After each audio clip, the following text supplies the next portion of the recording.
Our podcast name is Bozo, based in our condo. Get ready, cause our show is starting really pronto. Talking tons about stuff we all like. Give us a listen, let me tell ya, we don't bite. We know your mind will be jumping super high as you hear us making light of our lives. Time spots, frequencies, and energies. Time spots, frequencies, and energies. Get us thinking about space, poo-poo, and pee-pee. Come on, come on, come on, come on, come on, come on, come on, come on, come on, come on, come on, come on, come on, come on. Look at the sky and listen. Whoa. Welcome back. We're on season 2, episode 6 of PodcastBozo. Today is 10/18/2020. Here's a fun fact for y'all. The Buffalo Bills are the only team to have a QB to throw an interception in 3 different countries. Shout out to Devin F. For being our loyal listener this week. I'm your host, JJ, and I'm here with Sean, who's a certified beer server, and I'm here with not Eli this time, but Sam, who's our, certified New Yorker. Today, we'll be talking about COVID and COVID in the light of, treating players in a time of, how professional sports treat players. By the way, last self-serving thing, we have activity off the sound waves. You can find us on @Bozo Podcast on Facebook, Instagram, and Twitter. Not to mention, you can observe our beautiful faces and Dan's on Facebook and YouTube now. So today, I already spilled the beans, but we have Dan Fetes. That's how you say your last name, Fetes? Hey, it's close enough. Yeah, thanks for joining us. We've got a lot going on here in the NFL. This weekend's been an exciting one. I've got the Packers Tampa Bay game out of the corner of my eye right now. I don't know if you guys are tuning into anything. Yeah, I need the over, so I'm in good shape. How about you, Sam? Those picks were helping out a ton. I actually, believe it or not, have nothing on this game. I'm only saying that because my mom might listen. I don't believe that for a second. Yeah. No, I was a little more active on the Georgia-Bama game last night, but Dan, we should probably start off by saying we're all Central New Yorkers. I don't know if that's apparent by our Bills fandom, but us 3 all grew up in Skaneateles, New York, and I know that you're in Rochester now. Fredonia, is that correct?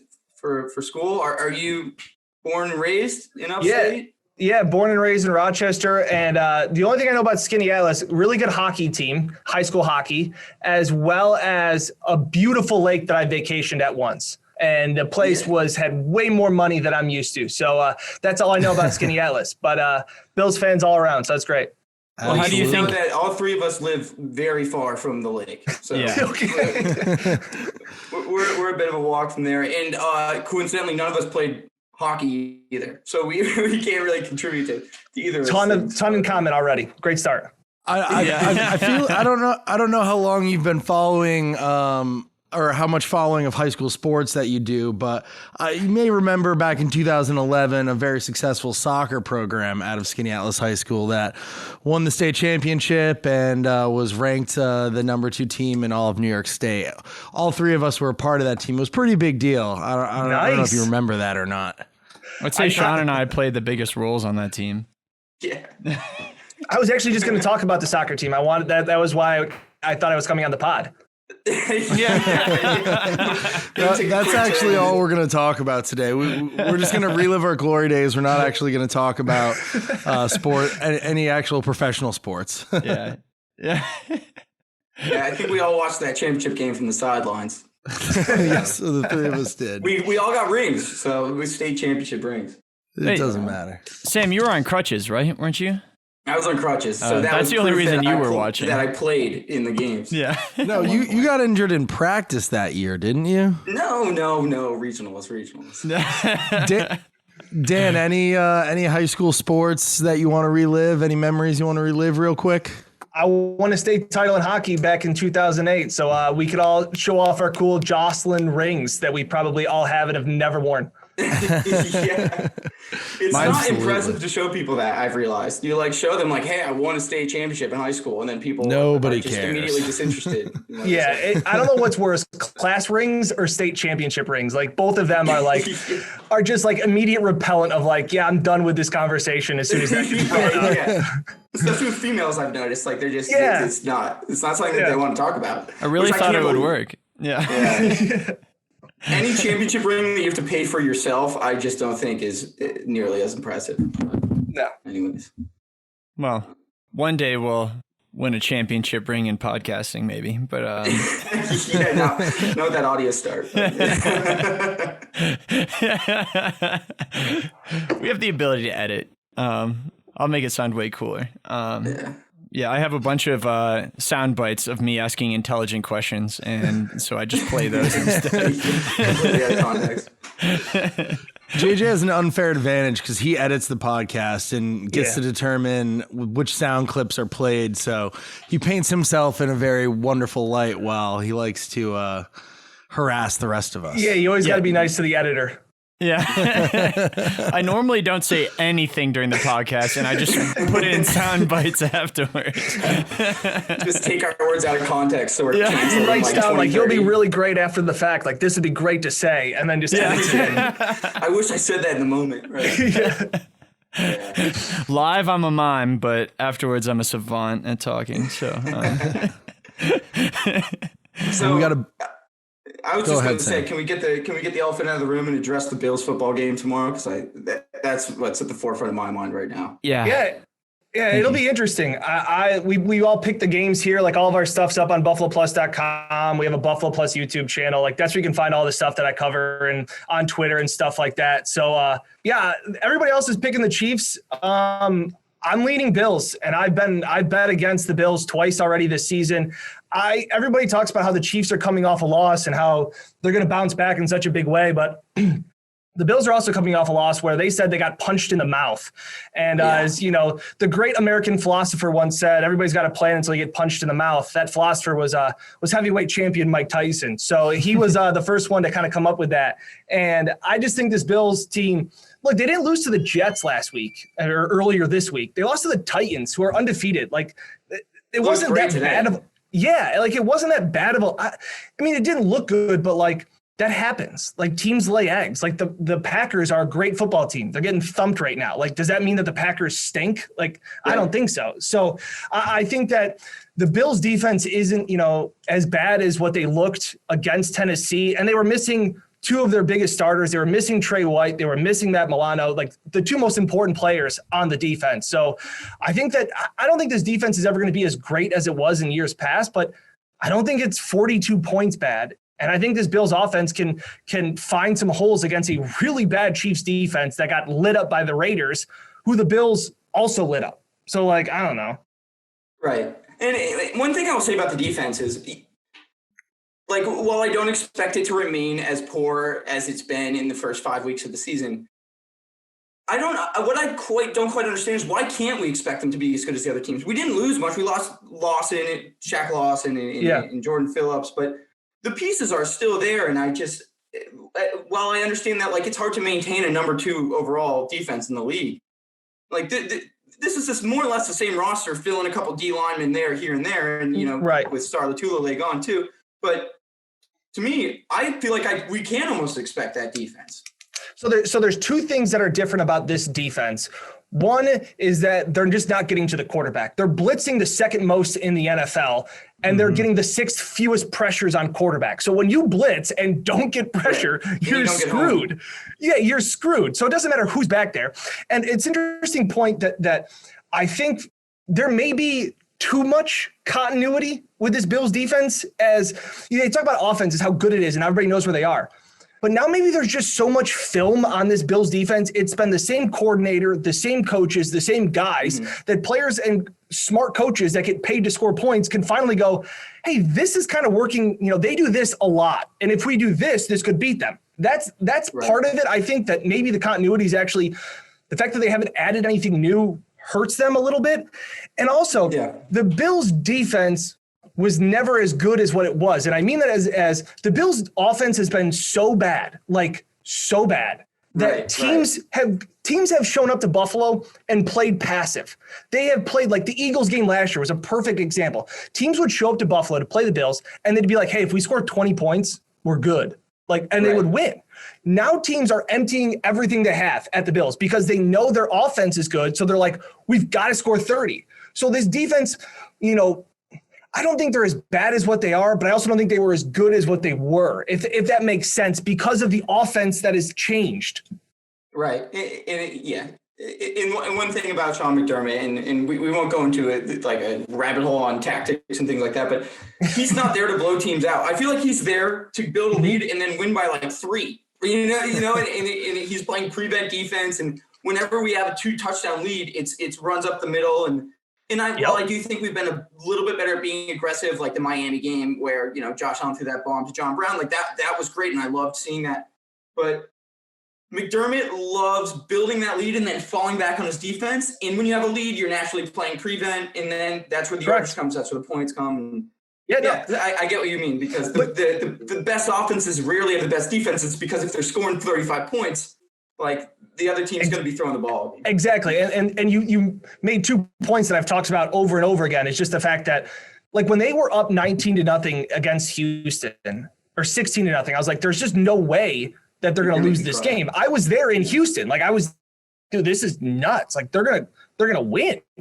And then they played so passive. And like, for people who are like, you got to put your foot on the gas. Like, that offense was never built to be the knockout punch, so to say. Like, last year, the defense was what always made the final play. They always came up with an interception or a stop or a turnover. You know what I'm saying?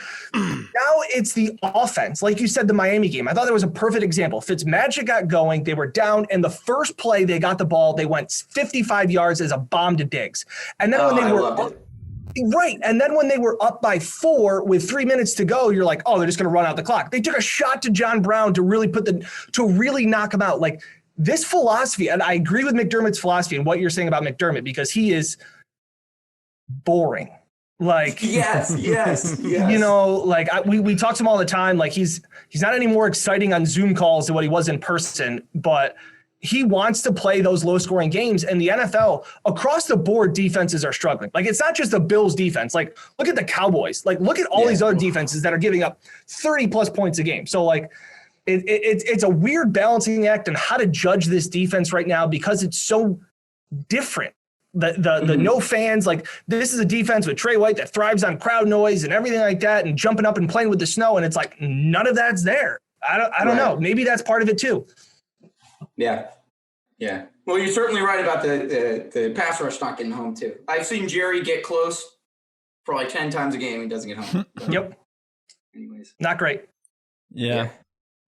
What do you think is we've noticed a lot through the weeks where they'll build this incredible lead in the first half and then come out in the third quarter and they just have the Bills' third quarter slump where they let every team back in? Is that they're not sure how to be comfortable with such a big lead and then they start to sit back a little bit, or where do you think that comes from?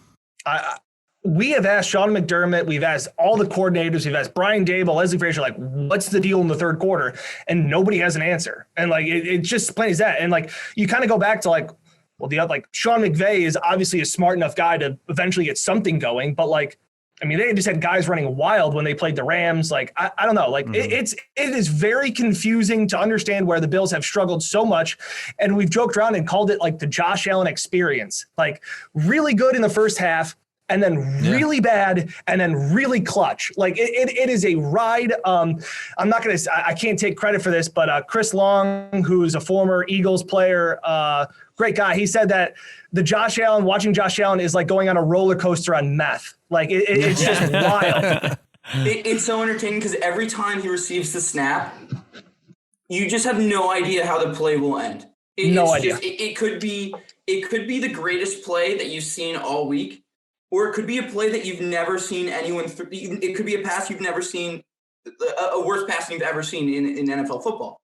Yep. And that's what's the entertaining aspect of it. And I was talking actually earlier to JJ about this, and it's like he always had those great plays and he's always had those bad plays. And it's really about eliminating those bad plays while also maintaining those good plays. But the issue is so many of those great plays are so close to being fumbles because he's scrambling and he's holding the ball up here. And that play could easily go for a fumble in 6, or he could easily spin out of it, set his feet, throw across the field, which you're never supposed to do late, to Stephon Diggs for 35 yards and a touchdown. So it's like, how do you manage the risk factor knowing that, when you put a leash on him, you lose some of that magic?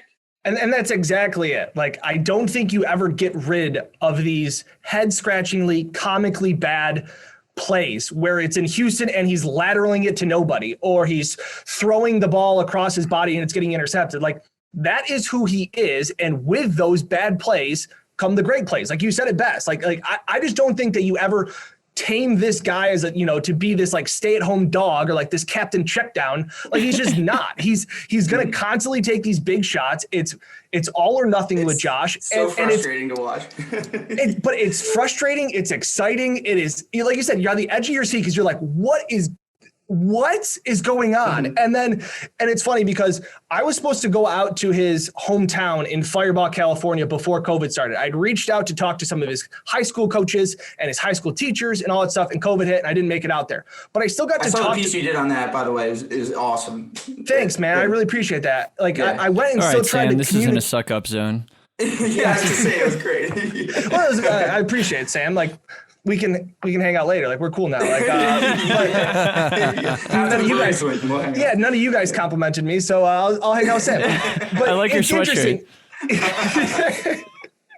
But it's funny because I've asked a bunch of people, like, everybody knew who he was at Wyoming and like this big guy and like, look at all this upside at Wyoming. And I wanted to know like who he was before that. And he was a nobody. Like, he was in the middle of nowhere in Firebaugh, which apparently has one stoplight and a Burger King. And like, nobody gets recruited out of there.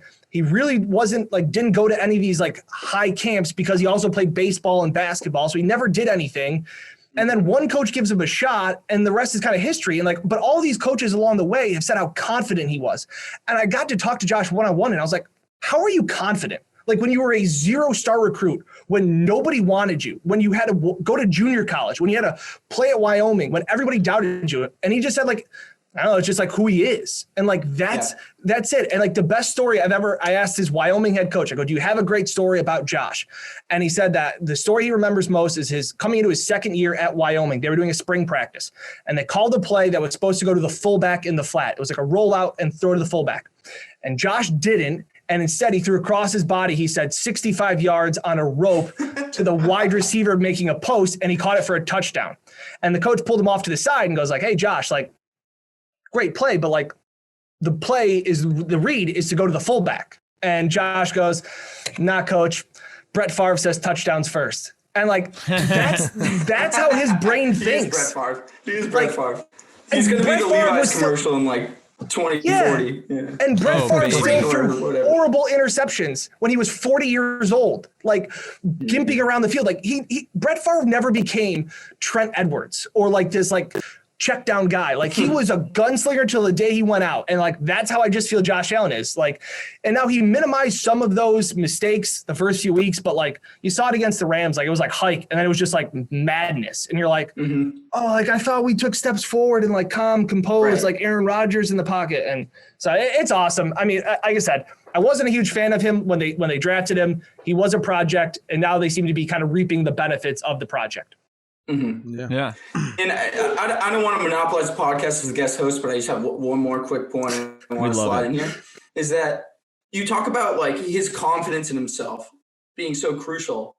And I was speaking before, talking about how like all sports have been, minimized to numbers in a way. You look at basketball, everyone's shooting threes now. You look at baseball, the money ball aspect and things like that. And to an extent, it's applied to football as well with PFF and all this stuff. And I mean, I know the war between Buffalo versus PFF right now is raging, but like it's insane to me that he was able to stay confident when there were mathematical algorithms saying that people with these stats through 2 years will not be good. Yeah. Like this isn't an opinion. This is just analytics. In like, as a fan, I was always balancing this. Like, am I viewing this game through rose glass. What do you call it? Like rose-colored glasses. Thank you. We should definitely hang out. Rose-colored glass. Rose-colored glasses, because all you want to do, like I see the Jets. I work with a bunch of Jets fans, so I see them talking about Sam Darnold being like, he's going to be good. And I watch the games and I was like, I don't think he's that good. I don't know, but you don't know. Like, am I doing that with Josh Allen too? Because all the numbers and all the stats say no. Like, this isn't going to be it. And then I felt things about Trent Edwards. Not in a romantic, I felt like that came out wrong. I felt things football-wise about Trent Edwards. Feels things for Trent Edwards. I love it. Oh, that's going on the clip. Clip that one. To keep that confidence in himself, knowing that like every literal like objective data stacked against you, I think is unbelievable. Well, and that you talk about it so well, like the old man like yelling at cloud, like this will never work. Like, you had baseball scouts that'd be like, well, his girlfriend isn't hot, so he's got no self-confidence. So like we can't draft this guy. Like it was old school football, and like Josh doesn't play old school football. Like the typical stand back in the pocket Troy Aikman, like those guys are gone. Like the NFL is a product of college, and college is going more spread, more wild, like almost wildcat style. Like you look at Kyler Murray, you look at some of these guys, like they're all mobile, like they all run, like Cam Newton, like all these guys have had success because of the product that has come out, and the NFL can only use what the NFL is giving them. There are very few college programs that are running single back or I formation with a quarterback under center. They're all spread. Right. So the NFL is going to have to adjust, and it's something that they've never seen. And you're right. Josh breaks computers and analysts' head, and their heads explode because like he doesn't go through reads and progressions like Tom Brady. It's like, no shit. Like my job, I am a data analyst. So all the success that I'm seeing from Josh like runs directly adjacent to like what I'm trying to express in my daily job. Like, this is what the numbers say, you should do this. Whereas if I was in the Bills analytics department, I would go to Sean McDermott, Brian Dabble, and be like, this is what the analytics say. Put Matt Barkley out there. Like, maybe that's a bit egregious, but the point is that was talked about. There were discussions that Matt Barkley could run the offense better. When Josh got knocked out against a couple years ago in the Houston game, and then Barkley came 2 years ago. So it was the Houston game where he hurt his elbow. And then Barkley came in against the Jets and put up 40-something points. And everybody's like, what about Matt Barkley? And you're like, dude, he's not it. Like, I don't know what you're trying to say. Like, you're just going to have to live with the dumb head-scratching plays so that you can see the amazing plays where he runs over and stiff arms linebackers. Like, you're just going to have to live with both. It's a fun game nonetheless. So I want to gear the conversation a little bit more now with the mindset of, we're in the middle of this 2020 COVID season, with the NBA finishing up, with the NHL finishing up. Both of those leagues implemented certain types of bubble settings, if you will, to finish their postseason with 0 positive test results. Clearly in the NFL here, we're having an issue where every week we're going to have new diagnoses with players testing positive. Could you see the NFL moving to some sort of structure, maybe more like the NHL, where they have 2 bases on each coast or something along those lines? Yeah, I think they're open to anything. And the most infuriating thing about the NFL is just that they had a 6-month head start and just dragged their knuckles and had no idea of just like, well, it'll be fine and we'll power through it. Whereas other leagues it's no surprise that other leagues are more progressive and more, whether it's fan driven or society driven, like they make adjustments, and the NFL just is a bull in a china shop and goes, we're just going to get through this. I mean, it took them 4 years to apologize that they were wrong about Colin Kaepernick. I guess I should have understood. I guess I should have expected them to be 6 months late with protecting for COVID. But that being said, I mean, we saw what the NHL, and like you said, the MLB, even the MLB having to switch to a bubble in the postseason. I think that's on the table. Roger Goodell has, quickly gone from we're going to play a 17-game season to we're going to have a complete season. And if you catch that drift, it's like the complete season may be 14 weeks, it may be 15 weeks, maybe 16 weeks. But like the NFL is playing a game of whack-a-mole with COVID, where it's going to stop it in one area and it's going to pop up in another because these guys aren't bubbled. Like, I don't know what you're trying to say. Like, again, not trying to get overly political here, but it's kind of funny where you see the NBA have no positive cases and you're like, man, if only we could turn the country like into a bubble and like test and regulate. No one suggested an idea like that. Yeah, like that'd be wild. And like cases go down. Like that's fascinating. And we regulate tests. And anyway, like I think that the NFL is going to just go through this head first. They're not going to stop. They're too big to fail. And I don't know. And Sean McDermott has, they're trying to do everything they can, but it's funny. He's saying like, we're not perfect. Like nobody's perfect, because the last thing you want to do is say like, we're doing everything right.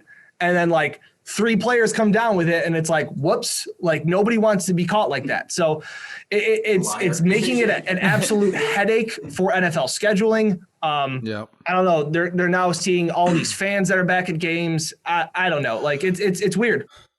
Yeah. So continuing with that a little bit, do you think that the NFL should have set a stricter precedent in punishing the Titans for violating while they were shut down? Cheek, I can tell. Yeah, I thought that this was a clear-cut violation of league rules.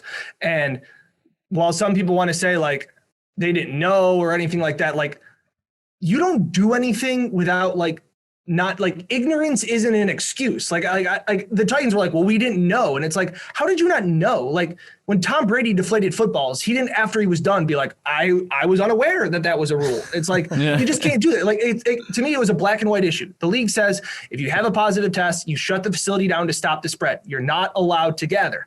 They gathered. It spread.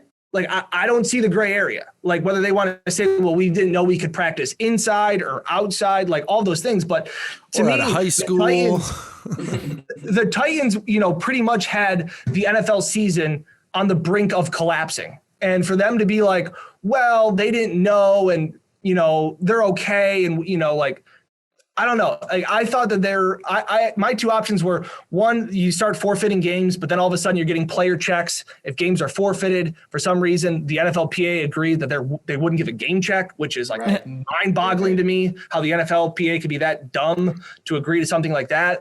But I thought that the NFL should have had a 2-week pause and to just reevaluate everything, because clearly whatever protocols, like they're flying by the seat of their pants. They're making this stuff up as they go along. Now they're saying if they're asymptomatic, they can come back with 2 positive or 2 negative cases like it was with Cam Newton. Like the Patriots put 3 players today on the COVID list and they're playing. Like, that's insane. Like, what are we doing? I think, and you made this point earlier, in the NFL sort of has this idea that the rules don't apply to them. Yep. And I mean, not that they've earned that right, but I mean, it is the most powerful league in America. I work in sports media ratings, and we look at how many people watch basketball, we look at how many people watch MLB, and we look at how many people watch football, and it is incomparable. It's ridiculous, but it's almost to a fault in this stance. Like you're saying that they almost think that they're more powerful than COVID in a way, that like they can just run right through this thing, put their head down, and everything will work out. And I think that through 3 weeks, it did work. And so the idea that COVID would be a factor in football going into week 4 to me didn't even cross my mind. And now every day I wake up and the first thing I do is check Twitter and be like, is the Bills game still happening this weekend? Because I have nothing else to check, and that's my life now. But like that's it's become a daily thing that it needs to be considered. It's just mind-blowing, the fact that, like I said, every single week it's something new. Now they're saying, this could happen and that could happen. Like they're making things up as they go along. It's scary. Not only for the players, but like I said, these coaches aren't necessarily young. Like a lot of these coaches are 50 and up, and I don't know. It's a weird dynamic. Earlier, this year, I was like, "There's no way that there won't be football." And then, they didn't get the deal done or the protocols until a week before the season, and you're like, "What are we doing?" And so, like I said, and it's. Now the Titans are saying that they don't have faith in the system because they were saying there were a lot of false positives, and that's the new thing. Like now it's like, okay, there's positives, but we got to run them 2-3 times to until they get a negative, until they like get what they want. Like, I don't know. Like it's a weird dynamic. I hope they would eventually go to bubble. But like the tough thing was, and I thought this was going to be a problem from the beginning, was that the NFL wasn't just going to be the playoffs. Like the MLB was going to have a couple quick seasons, a couple quick months, and then get right into the playoffs. The NHL was already in its postseason. The MLB or the NBA, like they were already in the postseason. So like it's a lot easier to quarantine yourself and bubble yourself and remove yourself from your family for like, okay, it's going to be 2 months. Right. Like the NFL season is 5, 6, 7 months. And like my fear is like, you can't do that forever. And also what happens with the Jets? And like, you have all these protocols that you can't go out to eat and all this stuff. Like, what if you're a team that's 0-7? Like, screw it. I'm going to go out. Yeah. And then, like, you're done with those rules. Right. So like, I don't want to play by your rules anymore. And it's like, because the NFL is such a long season, and like Trey White and other guys, like their families at home, like they're bringing whatever they're getting. They're bringing it home, and there's newborn kids. Micah Hyde has a newborn. Mitch Morse has newborns. I have a newborn. Like that's all. Right. Like all that stuff is you included, right? Yeah. So like it's crazy to think of like the bubble. You hope that they find some answer for the postseason, because you would hate to start seeing this where it's like, hey, this facility shut down this week. They're hoping to open it up in 2 days, and then they may play Tuesday or Wednesday or Thursday, or like, and it's the postseason. It's like, this is the NFL playoffs. Like, what are we doing? Yeah. So how have things changed from the media side for you? I mean, obviously you're not going to games and things like that. So it's all Zoom calls for you for all these post game and Wednesday check-ins and all that stuff. Yeah, like Monday, like we would usually go up there on Mondays. Would be, coordinators and coaches would have a press conference.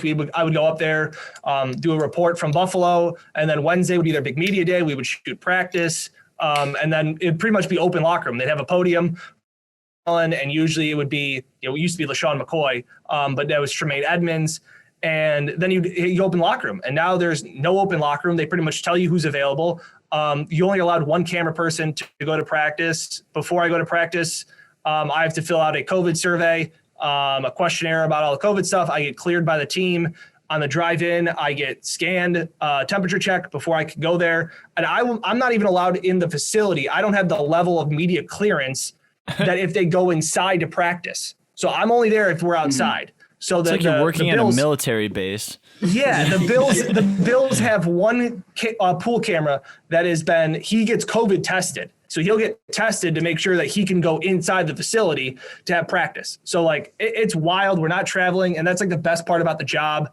We're not at games, all that stuff. So it's a weird dynamic, and especially when it's the Bills, best season they've had in 2 decades. It's so Bills, isn't it? It's so Bills. Classic. That like this team is the most lovable team of all time. Like the personalities on the team, and set aside the fact that they're winning games, which is unbelievable, which doesn't typically happen either. So what a Bills thing, if this season were to, I don't think the NFL is going to stop playing games, even if there was, 5 hurricanes and COVID doubled and all this stuff. But I will say that that's the most Bills thing ever, that we're 4-1 and the word Super Bowl contender is being thrown around for the first time in my lifetime.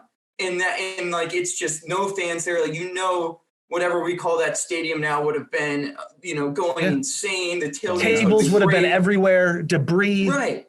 Blue lights. I would have been kicked out twice. Been to 2 games by now, probably. And the amount of sex toys that would have been thrown on the field. The sex toy industry would have been booming at this point.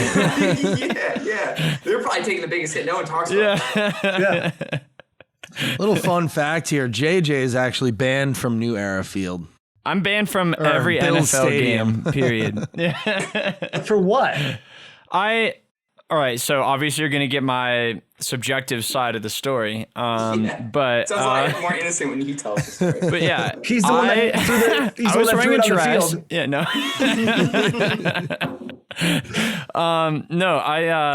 I go to a Bills game every year, and I brought all my friends out for the pre-Thanksgiving game last year against the Broncos because I live in Denver and my friends are Broncos fans.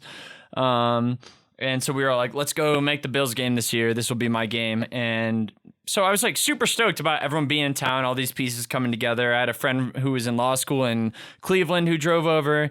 And so I got drunk in celebration, obviously. And it was a Bills game. It was a Bills game. Yeah, I didn't need the Bills game, but the Bills game was definitely like an amplifier for as an excuse. But yeah, so I went in and like I got in and I was stoked about being there. All our friends were stoked about being there. And so I like jump in the arms. I jump in the arms of my friend who was just like, he's like 6'7" and like 250 pounds. I don't know, random numbers, but he's a big guy. And he catches me. And then next thing I know, 3 security guys are there being like, hey, you can't even support yourself. You gotta go home type of thing. They bring me into the drunk tank. He couldn't stand up. Jay, that sounds just way too, like I wasn't there for this. This isn't even my account. This isn't even my account. This is a script I'm reading This from was one of my secondhand. friends. He It's a like testimony. retold this story. Yeah. Right, It's a right. testimony He I'm doesn't reading know. for one of my friends He in knows court. what happened. Yeah. But yeah, so I get brought in the drunk tape, and honestly, I'm like, did I black out? Did I miss something? Like, I must have done something menacing to be here. And I was like, what did I do? Can I see a tape? Like, I feel like all I did was lean on my friend, jump in his arms. And they're like, you were too drunk. We can't talk about that right now. They took my ID and they said, you can't come back in. And, gave me the boot. And then, but I at that point I was like, I have put so much work into coordinating this, and like all my friends are here. I'm getting back in this game. So so I This is where the story gets really good. yeah, this is where I go like full Indiana Jones, Fast and Furious. But I basically, I'm like, my first attempt was like, all right, maybe I could just use one of my friend's tickets. And I was like, and then I throttled back on that. I was like, maybe I shouldn't do that. And then I walked back out. And it's like, I guarantee there is a group of people out in the parking lot that are from Buffalo that got too drunk.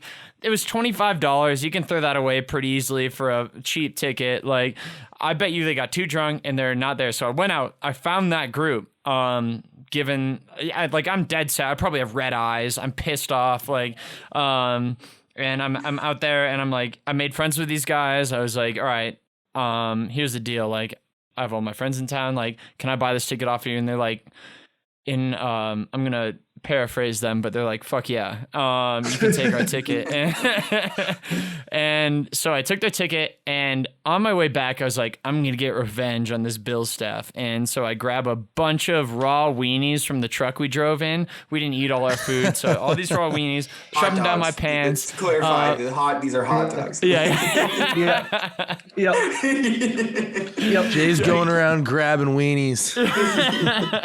And so I walked through the gate with this guy's ticket. They let me in. Don't even suspect that there's 25 raw weenies in my pants. And then I walk through and I come out, and like, I was expecting this moment of like coming out, and my friends see me come out. I haven't been in contact ever since they saw me dragged off into the darkness. And so I come out with my like arms up. It was like my Rocky moment, and they are like cheering, and I like whip out this bag of raw weenies, and then everyone around stands up and they're like, yeah, because they think these are cooked hot dogs because they're just in my hands. They think these are cooked hot dogs that they're about to be like distributed to. And my friend Eli takes them, starts throwing them around, and they're catching them, and like, you just see this like dawn of disappointment on their faces as they're catching these wet, raw hot dogs and then sitting back down. And then at some point, the Broncos really bonked that game up, so they were doing terribly, and we were just like rattling our friends up. And at some point, we got everyone around us who did catch a hot dog to throw the hot dogs back at my friends. And there we go. In the middle of the game. Yeah. But that's what you miss. That's the frustrating part. Is like we go to games every year. We're from upstate, obviously, and the Bills come to New Jersey once a year too. So I go to the Jets game, and it's just so sad because it's a little depressing for me to say out loud, but going to Bills games are one of my favorite things to do in the entire world. Totally agree with that. See, that's so interesting, like, to get the fans' perspective, because I've only been to one Bills game as a fan. So, like, I went to Fredonia. I grew up, like all my friends always ask me, like, you're a Bills fan, right? And I was like, not really. Like, I cover the team. Like, I cover the team the same way I cover the Cleveland Browns or any team. Like, I don't You're like. not a Bills fan? No. No, as a reporter. No, I'm just not a fan. Period. Like growing up, I was not a Bills fan. Like I don't know. Like it just like I don't have really an NFL team. Like I root for whoever I bet on, and my fantasy team. So like, how can you so funny, follow the Bills and not, especially this team, and not start to feel that allegiance?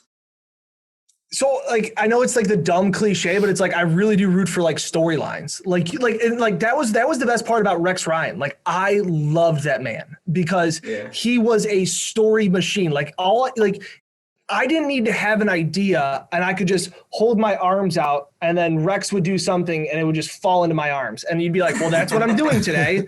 Like he would come out he'd eat a dog biscuit or like wear a Clemson helmet. And you're like, this is my story today. Like, right. But dude, man, Bills games, like I went to one game. It was I might have been the same game. It was the Broncos game in like 2013 and it was Tebow. And so I was a big Tebow fan. So I went there and was story guy. That's a great story. Tebow's a great story. Mm-hmm. And I went there as like a fan and it was like Christmas Eve. And I wore like a Tim Tebow, like Florida jersey, and I was verbally assaulted a lot. They'll do that to you. Yeah. And then like, even like being on the sidelines for games, like we get yelled at a lot. Like we have like those brown vests and they'll be like, hey, camera number 157, like put me on. And they think we're like the Jumbotron. So like I'll film them and they'll start like cheering and they don't understand why they're not up on the screen or why they're not on like CBS. And it's like, hey, I'm local TV, man, but that place, I wouldn't necessarily say a Bills game is family friendly. No. We do family games because I come from a family of Bills fans, and there's an age limit that you need to reach in order to be able to attend. They let you go. That is not imposed by the team, of course. It's imposed by my family. It's like seeing a PG-13 movie. Like you need parental guidance. Exactly. It's eye-opening. You learn a ton of new words, and you realize that like adults, like as a kid, you always think that like adults are like your teachers and your parents' friends and your friends' parents, and then you realize that like adults are really just like overweight people puking on themselves and like just way too drunk. What gives you a good perspective on the world in that aspect is that like not all adults are someone you should look up to. Yeah. Right. You learn a lot about alcohol, like a ton of stuff. Yeah. Well, it's funny. I've been to Broncos game at Broncos Stadium, and I've been to Chiefs game at Chiefs Stadium. I'm pointing these ways because that's where they are. You got your Cardinals on here. Yeah. We'll upload a compass with this episode, and everyone will have a downloadable compass. But those, like, first of all, the stadiums have like. I mean, I don't want to shit on Bills Stadium, but like Broncos Stadium has this like beautiful landscaping and these like nice settings for parents to set up and like these dedicated spots to tailgate. And it's just like I was there coming from a background of being a Bills fan and just screaming and being like, I don't know, loud and annoying and stupid. And all these parents are like looking around at me like, who is this kid? Like, what's going on here? Did Dan just sign off? Yeah, he messaged us. He Irish goodbye. He actually Irish goodbye. Well, he sent us a little toodaloo. What'd he say? Finish your thought on those other stadiums, though, Jay. Yeah, but like the Broncos stadiums is just like a bunch of the prices are higher for the tickets. So the theory is that like these are adults paying for. There's obviously the drunk portion of the population is marginalized. It's smaller because it's a lot of parents and families that go to these games. And I was being a drunk idiot expecting that every NFL game would be the same. And people were just kind of like staring at me and being like, who's this Tom Fooligan? And it just it didn't play out well. And same thing with KC. Like I remember I went and like Eli just ran up and tackled me. And this cop came up and he's like, you guys can't do that. But like that shit's happening everywhere you look at a Bills stadium. Yeah, I mean the epitome of Bills Stadium, and they don't have this anymore, and it's very sad. But you go to other stadiums, and they have beautiful, clean bathrooms with stalls and urinals and sinks. And you walk in the bathroom at the old Ralph Wilson Stadium, and there is a trough that you pee into. There's no dividers. Like there's typically dividers when you use urinal. Not that anyone's looking, but it's like that's just civility. It's the bare minimum. Bare minimum. It's just like we don't want to give you more than you need. Like you got to pee. We got a place for you to pee. Right. And then that's just the epitome of the Bills. And you're right, Jay. It's like you have more exposure to other stadiums. Like I go to the Jets games and some things, but I usually go via work. And then my behavior is typically a little better because I'm sitting in seats next to people that I know also got them through work. So I'm on my best behavior. So you got these qualifiers that like lead you to these situations, basically. Right. But so my behavior tends to be better just going into it. But I truly believe there's nothing like Western New York for a football game. There is not. And I've tried to explain this. I'm sure maybe Raiders are very close, honestly. And there's some other teams like when they were in Oakland. Now they're in Vegas. I feel like they're probably crazier at this point now. Like I don't know what their parking lot space looks like. Something about like this blue collar thing that just like I feel like Buffalo's more blue collar. Like Las Vegas, it's a very beautiful stadium too. It's a new stadium. It's state of the art. There's something about playing a football game in like the bare minimum industrial stadium that is just conducive to complete misbehavior. Well, the cold weather too. It's just like you get the sense of that you're roughing it, and it brings you into the same context as all these other people that are there too.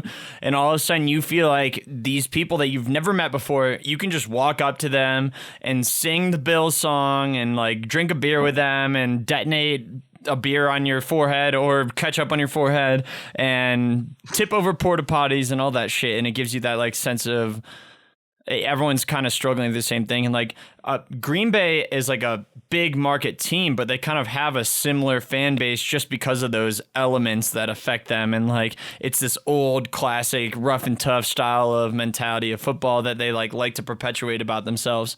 That stadium is iconic. Green Bay isn't a large city, but they just win games. So like if you win games, you gain a national following. And the thing about the Bills, and Jay said it, it's like you've been through the same things. Yeah. So it's like when you walk up to a Bills fan, they also know that they went through 17 years of no playoffs. And you have this immediate connection where it's like, you felt the same things I did. Mm-hmm. Where it's like, everyone can be happy and win games. That's great. But if you're still going to Bills games, paying however much money you have to get in the door, for a team that you know is going to be bad, that's a fan. That's a fan. Yeah. Right there. Really?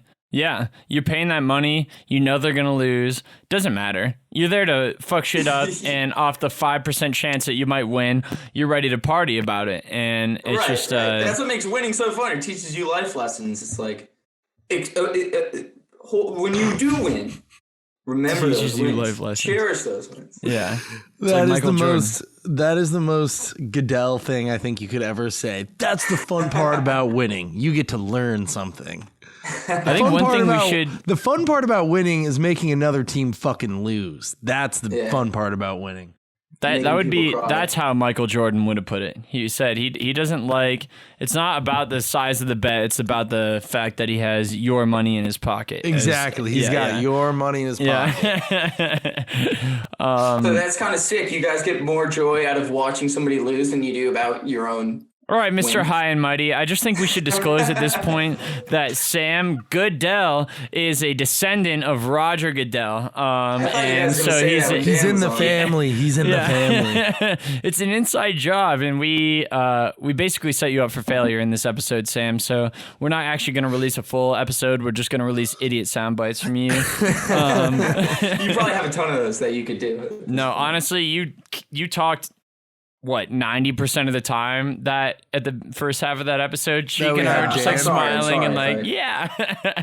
No, I mean, we couldn't have held our own in that conversation. That's why you're here. So, I'll never, just for all the listeners out there, I'll never speak to you again. Probably. Yeah. What do you want to say to listeners before we talk? You got one opportunity now before you get to never say anything to our listeners again. You'll be spending eternity in Davy Jones's locker. Yeah, we actually have the power to send people to the underworld. So, Jay, I know that you didn't get some of your questions that you had for Mr. Fetes. I mean, we got one question as usual, but did you want to gear maybe that conversation towards Sam and I? Yeah, I mean, I would love to. I mean, I talked to this about Sam a little bit earlier, and he had some insightful things to bring to the table. And so, like, one thing I want to talk about is, like, COVID transitions nicely for me into, like, the treatment of players in a professional aspect. Sam, do you have to go to the bathroom or something? What's going on? No, I'm right here. Sorry. We take pee-pee breaks if you need to. No, I'm filling my drink. We should do a pee-pee break somewhat soon, though. Do you want to do an early one now, or do you want to go for a little bit more? I mean, if you guys need, let's go now. Okay. I don't need to pee, but I'll pee for you.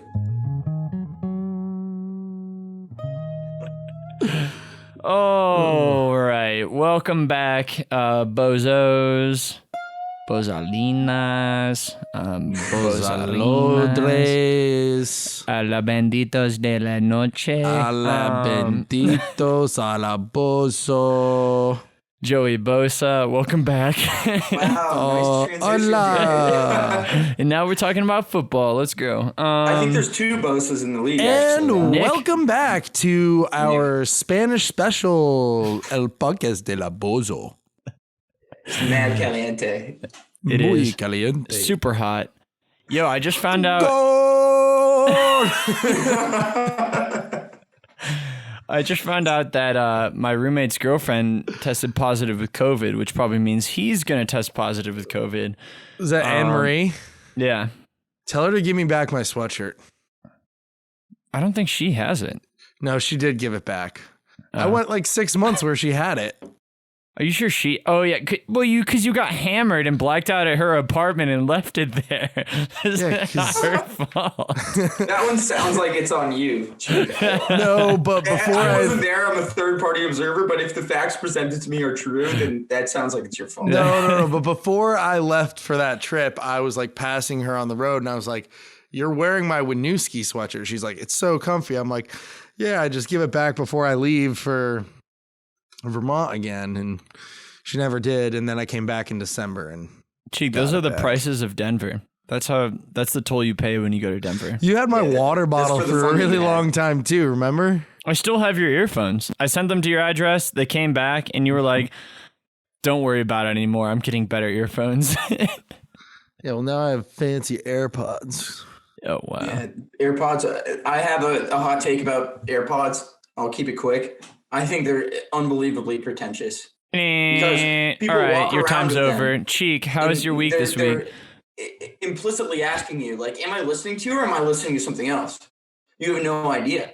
I could be totally not paying attention to you whatsoever. Or I could be focused on you, but I'm not going to tell you. I'm just going to live in this limbo where I'm standing here with my AirPods in and I might be hearing something through them and I might not. That's been true about Bluetooth the entire time Bluetooth has existed. Like, I remember being at the Ultimate Goal, our soccer practice place, and there'd be people, like dads, like on the Bluetooth and be like, "Who's that guy talking to?" And that was like early Bluetooth, and he would turn around and you see the Bluetooth, and I feel like that's not unique to AirPods. I think if you were gonna make a claim about AirPods being pretentious, it would be the price for them. Well, yeah, it's also the subtlety of it. And there's something about AirPods, too, where people wear them when they're not using them. Mm-hmm. It's maybe the comfort factor or something like that. No, I've seen that.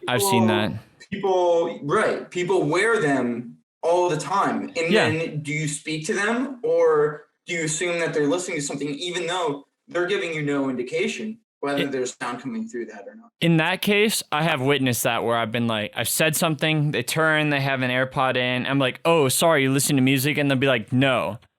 And I'll be like, "Why do you have that then in?" Take out your AirPods. Yeah, I get You're that. You're sending a message to your surroundings that you don't want to be spoken to if you're wearing the AirPods. But like, there's a thing with AirPods where I don't know if you're listening to anything. So What do I do? It's a status And then I symbol freak for out. sure. It's like wearing $600 sneakers. Like, you ain't gonna wear them somewhere that you want to get them dirty or anything like that. It's just you're not gonna you can buy a pair of Yeezys.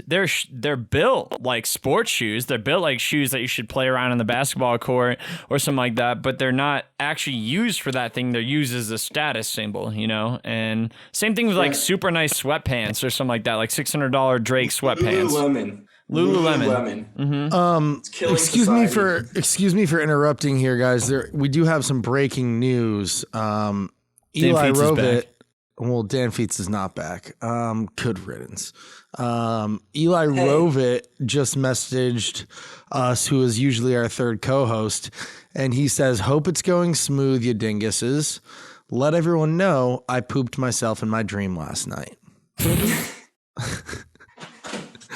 So you heard it here. Eli pooped himself in his dream last night. All right, that's when I send Dan Feets clips to republish on Monday or Tuesday. That's gonna be the first one. With the podcast he was in. Yeah, that's gonna be the first one I show him. Hey, thanks for coming on. I got some clips you can see. Here's the first one, and just gonna be the breaking news. Can we get how when they do like serious drama documentaries where they show the texting coming through? We'll do that on this. It would be like "Ba-ding," and it'd be like "Hope everything's going well." Oh, you see the screen of the phone? Yeah. It'd be like type. You'll see him typing out. Maybe there's a little typo, backspace, types back out. I think I just pooped my pants in my dream type of thing. Thanks for the update. As someone that's not usually a part of the podcast, the clips are great. They're like well edited. There's like a frame to it. Looks very polished. Jay's I appreciate that. Something it's I never followed up on is that, Sam, your brother created an intro animation to PodcastBozo. He told me that he was working on something. I didn't know that it happened. It was really simple, and it was before we had a theme song, and it was like halfway through the first season. So I honestly never responded, and I've talked to him since that. But it was good, and I think we might reach out to him again in the future season and try to get him to make something. But it just wasn't like we wanted it to be in sync with whatever our song is or whatever, and we're trying to change that every season. Well, Eli, my brother, he is a digital marketing associate or something now. He got a job 2 weeks ago. So shit! He's officially a professional now. So shout out to E Daddy. More than happy. Shout out to E Daddy. Shout out to the Illuminator. It's showing up. All right, Sam. Who was your first boy or girl kiss? Man, that was not part of the script for this podcast. There is no script, Sam. You're getting thrown in the deep end. Welcome to my world. Dan's not here to protect you anymore. The answer to that security question was not yet.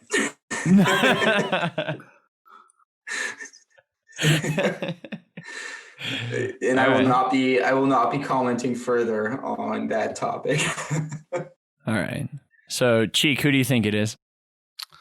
No, we're not playing. No, this is being cut. If anything said, this is being cut from the podcast.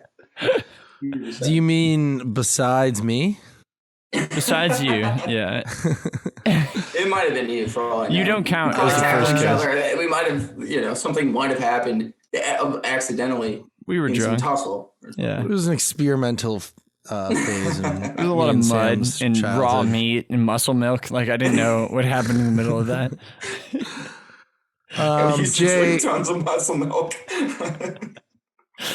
Once you sift through the muscle milk, it's hard to tell what actually happened. But what's that, Cheek? I know you've been waiting for somebody to ask, but whose face is on the blanket that's on your bed? Is that Nicolas Cage? I thought it was Kyle Williams, who's a Bills player. Wow, that would have been awesome. It's not. No, it's not. And I haven't been waiting for anyone to ask. I announced it in the first season that we recorded this, but Cheek, you're caught. Yeah, Cheek, you do no research for this podcast, but this is Jason, my friend. No, that's not what I'm talking about. I'm talking about. Hold on. This is a podcast, Cheek. Let's talk through it. This is Jason. That's Jason. He gave that to me for my birthday. It's just a large photo of him. And every podcast episode, I've folded that up and put that there. And on the first one, I announced who that was. So thanks for paying attention. So our least loyal listener of the week goes to...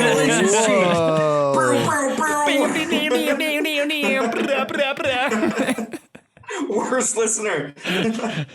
He's even on this podcast. But yeah, let's transition into a topic, huh?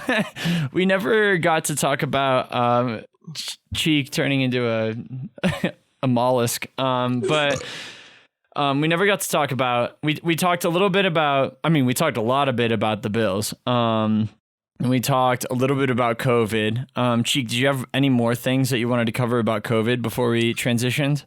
I mean, the biggest thing for me is just, it seems like the NFL is just a freight train out of hell running loose with Roger Goodell at the conductor's chair.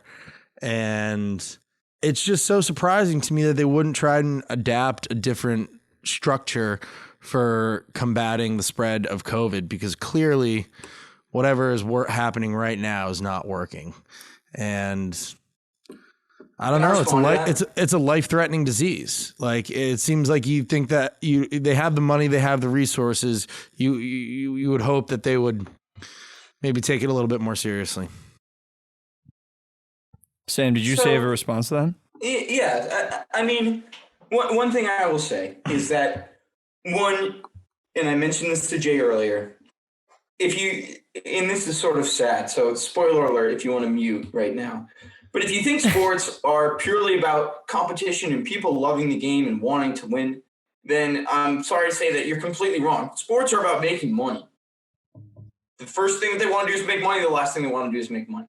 And sometimes making money means that you need to have a game that's filled with integrity. So they frame it, and sometimes making the competition be prevalent in the sport makes them money. But the end goal, the competition, the purest view of sports is a means for the ends. And the ends is always money. And football is there to make money. So whether there's an illness or whether there's not, they're going to play football. The second thing is that the NBA, you have I think a 12-player roster. I could be wrong.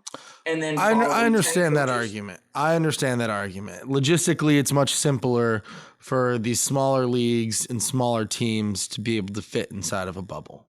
I get that. And Dan mentioned this. He said that a lot of these leagues were approaching playoffs or in playoffs when this happened on March 12th. Football hadn't even started yet. So they had the advantage, as Dan mentioned, in that they had time to prepare, but they had the disadvantage in that they had to have an 7-8 month season during COVID, whereas NBA was like, we need 3 months of your time. And like, imagine Trey White, say, who has a newborn kid, and then he sees that child when he's making stuff up 5 months old, and then he doesn't see them again until they're 1 year old. Like, you miss that huge, like, it's going to be a different child by the time he sees them again. Yeah, and so, like, I think that's something that with athletes, we dehumanize them. Yeah. But we need to remember that, like, in the same way that when you take a job, you're considering, like, oh, how often can I be home? How long is my commute? Will I have leisure time? Will it allow me to spend time with my girlfriend, boyfriend, siblings, parents, whatever? Like, when we view it from a fan perspective, we're always like, oh, well, that team's offering more money than that team, so they should go to team X rather than team Y. But it's important to remember that, like, they're considering all these things in the context of their human life in the same way that we do, just in they're being paid exponentially more than us. They're of a more higher, we hold them to a higher standard because we're so disassociated from their lives. Like, we watch them, none of us have gotten near that level. And so watching them, we watch them, we put them on a pedestal and we watch them and we say their job, and we have fantasy and we say their job is to make us happy, basically. And in saying that, we're basically disregarding their human lives in a lot of senses. And I think we all fall victim to it at some point, because this is awful, but like I've seen someone get hurt that I'm playing against in a fantasy league and I've been slightly happy. And this person got hurt. It might have ended their career, might not be able to make enough money for their family and their kids and things like that in the long run. And I'm like, you get happy about that in a short term. And it's just like they're dehumanized as people. And like when it comes to COVID and making these rules, like you look at like Damian Williams opted out this year, right? I think I have that name right. But Damian Williams, I think, opted out this year because is he running back for the Chiefs? Yes. And he could have had like he would have been Edwards-Helaire, you know, like that might not have been a draft pick type thing. And he opted out. And because his mom has cancer right now, stage 4 cancer. And he was like, I can't take the risk. I need to see my mom in this time because she might die if I choose not to. And then I won't be able to see her. So like, I want the option to see her. And you know what? Now they have Helaire and he's fantastic. And I mean, Damian Williams might not have a job next year. So like this opt-out option that the NFL gives you is kind of like the terms and conditions we talked about earlier this season, where it's like, yeah, they give you an option, but like the alternative is losing your job, losing everything you've worked for literally since you were a 5-year-old or whatever. And like, yeah. Right. Like these people love the sport. One thing about COVID that I think has reigned true throughout is that, I mean, unlike you two, I've lived home with my parents, and obviously my parents are older than us, and therefore you're more responsible for them. Right. And it's this, you need to learn this lifestyle during this age that we live in where, and as a kid that's 26 years old living in New York City, you know, usually only my motivations are on my mind. Like, if I want to go to the park one day, I go to the park one day. If I want to go to the bar one day, I go to the bar. If I want to go watch the Bills, I go watch the Bills. But then during COVID, you become responsible for everyone that you interact with, and you need to consider how that might affect everyone that you see. And that's a tall task. And especially if you're living with, you know, someone with cancer, like the example that you brought up, Jay, it's a totally different decision-making process where, you know, you two also live by yourselves, far away from your parents. And, you know, you are usually the most prominent person in your decision-making process. Now, you know, becomes a large group of people that depend on you to make the correct decisions. And it's just a different way of living. Yeah. And like when you get down to contracts in that regard, like you look at like Joe Flacco when he came to Denver for a year, you know, and like, yes, you get paid so much money, but like there's so many decisions behind the scene. Like, do I take my kids out of their school system, move them to Denver? Mm-hmm. Do I sell my house, leave my neighbors, leave the comfortable life that I have to move here? And some might say like that's the cost of making a lot of money. But I think that's an oversimplified view of it. Like, yeah, you get to make a lot of money, but like these people, I feel like I'm going to simplify it, but like there's two reasons you come into professional sports at like a top level. Is that like one reason is that like this was your avenue out of a tough life, you know? And this, you came from homelessness, you like a Dennis Rodman story. There's a bunch of them, you know, and then there's, Josh and then there's Michael Orr. Josh Jacobs is a running back for the Raiders that also used football as a way out of his financial situation. Right. And maybe there's three. So there's that. Then there's love of the game. You just absolutely, you'll play it. You don't care about your legacy. You just play until you literally have to be carried off the field. There's that version. And then there's version 3 where you want to be remembered. And that's the one where you might say like is most like you wanted this, you wanted all the money. So what did you expect? But like even then, even at that top level of like you wanted the fame, you wanted the notoriety, I don't think anyone can come to expect that from like what they get when they finally get there, from they get to the top of the mountain, that view that they see. You can't expect what you actually get. Like there's these, like you see fame and you're like money, people love you, but it's so much more than that. You get put in this like media cycle where you don't have time to yourself, and the team signs you up to do signings and like work with children and like all this stuff just for their triple bottom line, you know, and then like, yeah, you're making a ton of money and like maybe you'll be able to last for the rest of your life in retirement, but like also how fun is that really? But I don't know. I just think no matter how you look at it, if you just look at an athlete and be like, oh yeah, your life's tough, yeah, you make millions of dollars. If you look at it with that, I think that's very short-sighted. And I think that athletes get taken advantage in that regard. Yeah, and like I don't think we should victimize athletes. Sure. Because you're right, like they're getting generational wealth. Like this type of wealth that like you get and you get to reap the benefits, but your kids get to reap the benefits and maybe your grandkids get to reap the benefits of this.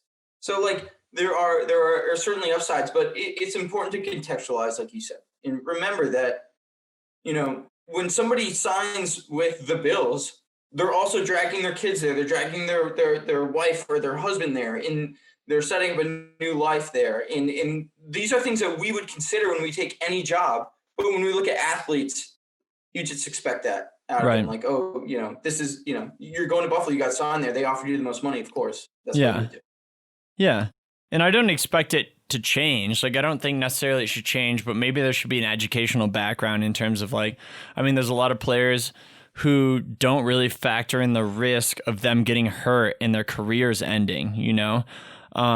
So they don't necessarily save their money. And like, as soon as they get big, they want to donate to their communities and their loved ones, and they start throwing money away at, or maybe not away, but to them, it's like this huge new thing, and it's an infinite possibility. It's like any young person, any person going to college right now is not considering the factors of COVID, you know, they're just like ready to live their lives. It's like the same. How can you expect these 22-year-olds, 23-year-olds, to just handle millions of dollars responsibly? And so maybe there's an educational aspect of the NFL that's lacking. And like Sam, you and I talked about before this, how like, the NBA is more player oriented than the NFL because there's not this next man up aspect to it, because individual players make such more of an impact on a team.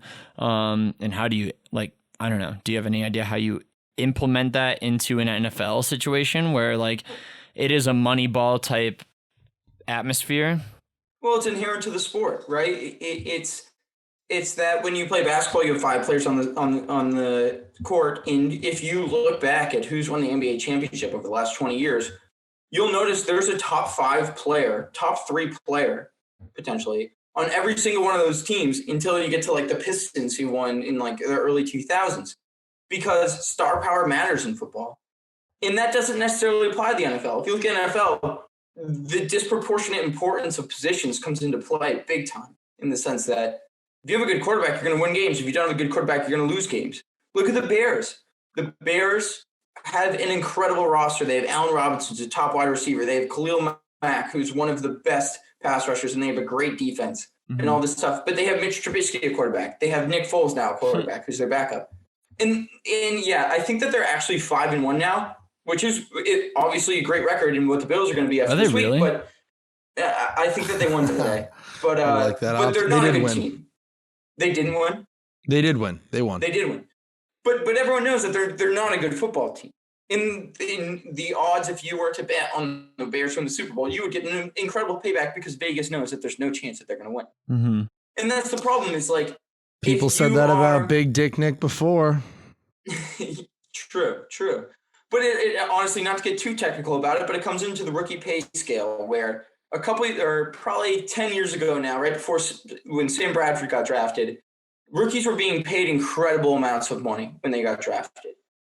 And the NFLPA, which is made up primarily of veteran players, was like, this is dumb. They haven't proved anything. They don't deserve this money from the salary cap, because every dollar that goes to a rookie gets taken away from the veterans. And they said, okay, let's pay the rookies less money.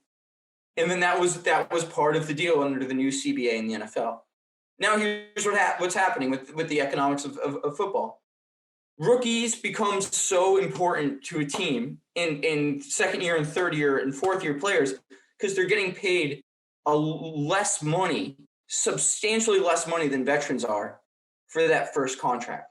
So what happens is, if you're, say, a linebacker and you're a 6 out of 10 player, and you've played 4 years, you played out your rookie deal, and you're set for new money, you're set for a new contract, and then you're asking for this money from your team, and then the team's like, wait a second, I could either pay you 5 times what you're being paid now, 4 times what you're being paid now, or I could draft a 5 out of 10 linebacker in the 4th round, start him, Right. and pay him $2 million a year to $1.5 million a year, which is obviously a large amount, but in the context of NFL, that's not a large amount. And then what happens is these players are, they're expendable all of a sudden. And the rookies, the guys in the linebackers don't make a big impact on the wins and losses. The quarterback does. So if you're expendable like that, you become, you can be kicked to the curb really quick in the NFL, really quick. It's like working at a factory at that point. It's just like you're basically, especially with so many players like that, you're looking at cogs in a machine, you're looking at these little widgets, and you're like, what's the least expensive way we can make this so we could still sell it for the same price and get the most margin on it, And that's literally what they're doing. They're like, the least expensive player we can get is a rookie, and if they're just marginally worse than the last guy that we're paying $20 million more than, like, that's so much more worth it, because then we can get a real star player and pay him way much more. Right. And it's just 100%.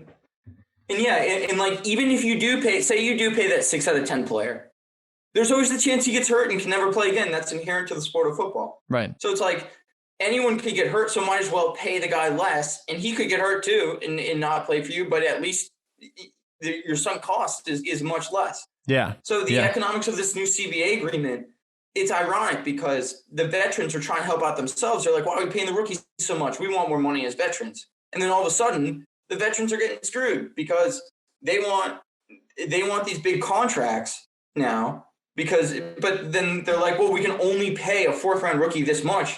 So that's what we want to do. We want to take this guy. Right. Yeah. It's interesting. I'd never thought of that perspective before.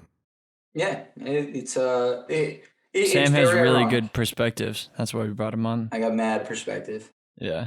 It's on and on. Freaking lit. It's on fire. But I will say that I think that, to shift topics slightly, I think that players have noticed how important they are to the sport. And you'll notice that in the NBA, all the things that the players are able to leverage, they're like, we're not going to play basketball unless we're making a change in the world. And I think they did a great job of that. If you watch any NBA basketball, you certainly know where their politics lie in this next election. Yeah, I think that's great. In the NFL too, there's certain players, unfortunately you need to be good to do this, but they're saying, I don't want you to pay me a deal where you're only guaranteeing 30% of that money. I want you to pay me all of it because I know how good I am. Yeah. And so they're like, I want a guaranteed contract. Well, you were saying earlier, like Kirk Cousins was the first of those guaranteed deals, and he's not even that good, but he's just smart, and he probably has a good agent, and like he's like, I know how bad you want me, and I know how quick my career can end in any moment. Look at Dak. Yeah. Look at Alex Smith. That's so hard. Football, and yeah, you're signing up for that risk, and a lot of people can write that off easily and be like, you're signing up for that risk, that's what you get. But like, the odds for you to even be in the chance of taking that risk are already so low that like you're just throwing away everything they've worked for by saying, oh, you're taking this risk. Like, I saw something that was like, from freshman year to senior year of college, only 30% of people are still there. 30% of players are still there from athletes? Freshman to, what's that? You're talking about athletes? In athletes. Yeah. In athletes, 30% of people are there that joined freshman year in D1 sports to being there senior year. And then out of those people, something like 5% get drafted. And so just saying like, you took that risk, you wanted that, is a serious understatement of what they've undergone to be there. And like, that'd be like studying for your CFA, which a lot of people do. Oh, my Siri's responding to me. Stop that. All right. But that'd be like saying like, there's the CFA pass rate for the first test, which is the financial test. I don't know what that one is, but the pass rate for that test is like it's ridiculously low. The first test, like only 30% of people pass it. And then the second test, only like 40% of those people would pass it. And then the next test, there's a bigger pass rate because like you filtered out all the people that don't belong there. But like, right. You can't, if you looked at that the same way, like you'd be treating financial advisors the same way too, or like the Series 7, the LSAT, like all those things have a denial rate, but people don't look at it that way because I'm not watching a public lawyer on TV every Sunday night at 8 p.m., you know? Other than Judge Judy, I watch her every Tuesday. Yeah. But I watch that. Yeah, I mean, I you know, and this is half humorous, but I think there's a real issue in like, I don't know if you guys can relate to this, but you know, when you're in middle school, you take those tests about like circle these answers and we'll tell you what you should be when you grow up, what your job's going to be. And like you come out of those things thinking like there's a 20% chance I'm going to be an astronaut, 20% chance I'm going to play professional soccer or a teacher or a firefighter. And it's just like we set unreal expectations because of like 15 multiple choice questions. Yeah. Like when I was growing up, I could have told you like, yeah, I might be an astronaut. There's like a probably 15% chance. And the other side of that is I'm going to just be a soccer player. Yeah. It's like, no. There was no chance from the get-go that I was going to be either of those things. You know, I think there's like 5 astronauts in the entire United States of America. Well, and the questions on those things are like option. It's like, what do you like doing more? Option A, sweating when you're running. Option 2, viewing the Earth from the moon. Option 3, like unclogging toilets. And option 4 is like building tables. And it's like, I wonder what they'll give me if I answer either one of these. Like, which one are they going to give me if I answer B? Right, like you know that these are oriented towards certain things. Yeah, they're not clever in any way. Yeah, and it's just like I wasn't even interested in physics, and I was convinced that like there was a substantial chance that I was going to be an astronaut. It's like no, it's not true. Yeah, it's like Eli, our other host, thought he was going to be an astronaut coming into college. Right, every kid is like, there's a chance I'll be an astronaut. He came into college to be an astronaut. Kids listening, can we be like, dude, you're not going to be an astronaut? I'm sorry. Yeah, it's just not possible. It's the same thing with statistically, you're not going to be an astronaut. I wonder if there's like Michael Jordans of astronauts. Like they're just like so cocky and confident that they just push their way through to the end. Like once in a while they like don't do as well as someone else on a science test and they like hear about it in their circle and then they get fired up and they just like murder everyone in the next science test. And then now I'm going off next quarter at finals. You don't even want this heat that's coming. That's Neil Armstrong. You're talking about Neil Armstrong. Yeah. But that'll be another topic someday, I guess. Like, how do you get funneled to that point? We got to bring Robin back on. But, yeah, I don't know. I just think NFL, like, have you ever seen the contracts in, like, I was reading a lot about, like, precedents and contracts for NFL athletes and, like, things that happened where it woke up teams to say like, oh, you're not allowed to do this shit anymore because it jeopardizes your body and your body's a commodity for our team. And I can see both sides on this, but like, I forget who the baseball player was, but it was like in the 70s and he went skiing and he tore an ACL. And that was like one of the founding moments of like when teams started saying like, all right, we got to start putting things on contracts that like literally state what they can't do. So what players can't do. So like there's really weirdly specific things on contracts and a long list of them. It's like you can't rake leaves, you can't go skiing, you can't play pickup basketball that's more than 3-on-3. Like all these weird little rules. And it's all because they want to like protect their commodities. They're protecting their investment. Yeah. Yeah, it's an investment. It's treating people like investments, not as people with lives. Yeah. It's a super dehumanizing aspect of capitalism, not to get too philosophical, but you guys watched that documentary, The Social Dilemma, right? You guys had an episode about that. Yeah, we had an episode about that. Right. Remember, you're a co-host. You study us. No, if you were I a listened to loyal it. That's why listener, I was just expecting you guys to be like, "Oh yeah, we had an episode about that." No, we've I never already done knew that and before. It was just gonna flow. oh yeah, we had an episode about that. Oh, What a coincidence! That's perfect. But they talk Tell us about how about the it. human attention span has been Diminished. defined as a commodity now. Like your attention has become something that companies can monetize, and that's like this dehumanizing aspect of capitalism, where now an athlete's body parts are assigned a dollar value, which is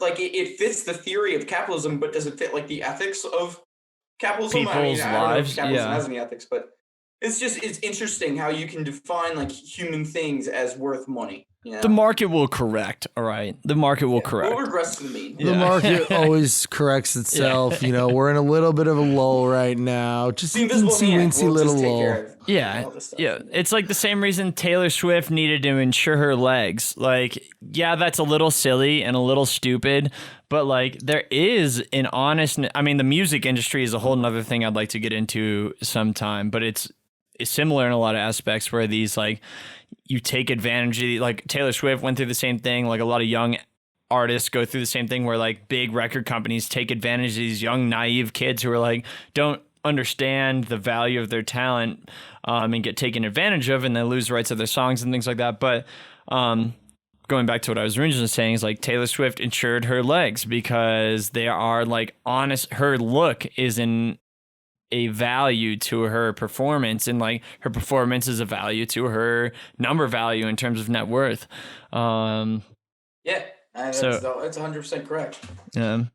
It's like that. Do you guys know that America's Got Talent episode where that woman that was not particularly attractive goes on and sings Susan beautifully Boyle. and everyone's amazed? Right. Susan It's Boyle. just like that look is worth money, and then but that's something that's it pragmatically makes sense to ensure that, but in the end it's like, is that What's that juxtaposition that works in America's Got Talent, but not in the real record-selling world? Because America's Got Talent is all based on surprise and the element of like, oh, this 13-year-old can really belt it out, or this lady who looks like a baker can really just like let it rip, you know? Or like, it's just like these. What's that movie she looks like? I'm sorry that I said that, I guess. But. The baker. Nanny McPhee. She looks like Nanny McPhee. She might have played Nanny McPhee. She was Nanny McPhee. She was. I gotta look up Nanny McPhee really quick. Jay, if you had to, if you could insure one just gonna ask you your this. body Hit me, let's parts, what part of your body would you insure and why, and how much would you value it at? I'm so excited that you asked this. I was ready to ask you this, Cheek, so I'm pissed that you pulled the trigger. But if I had to if I had to go to Geico and be like, do you bundle Holomato and biceps? You got Flo just being like, yo. I bundle Holomato and triceps.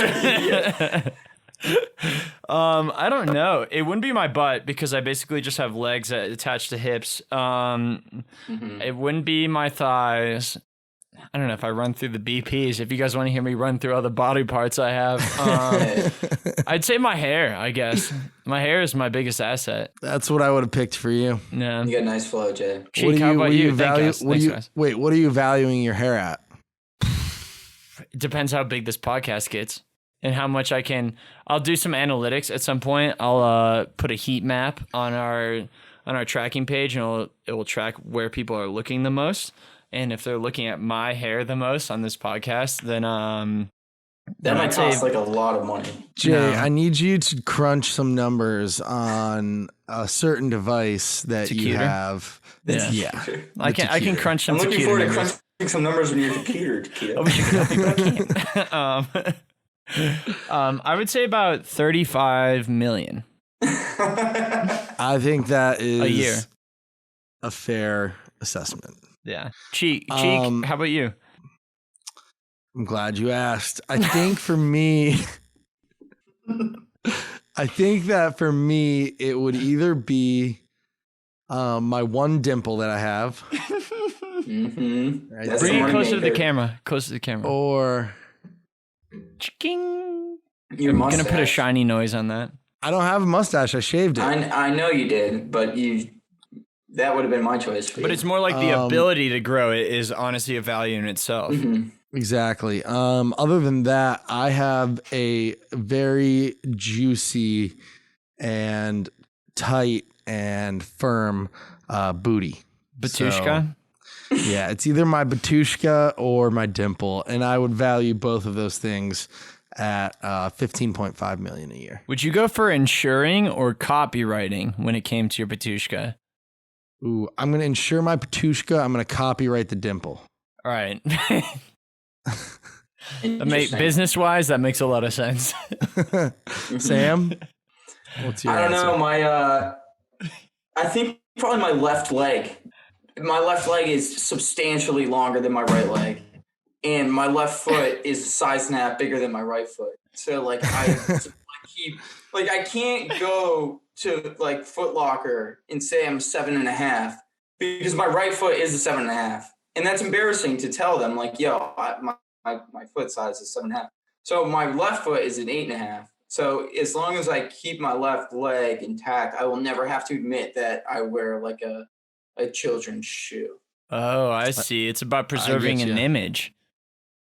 That makes sense. Mm-hmm. What if your good foot starts shrinking? It might be.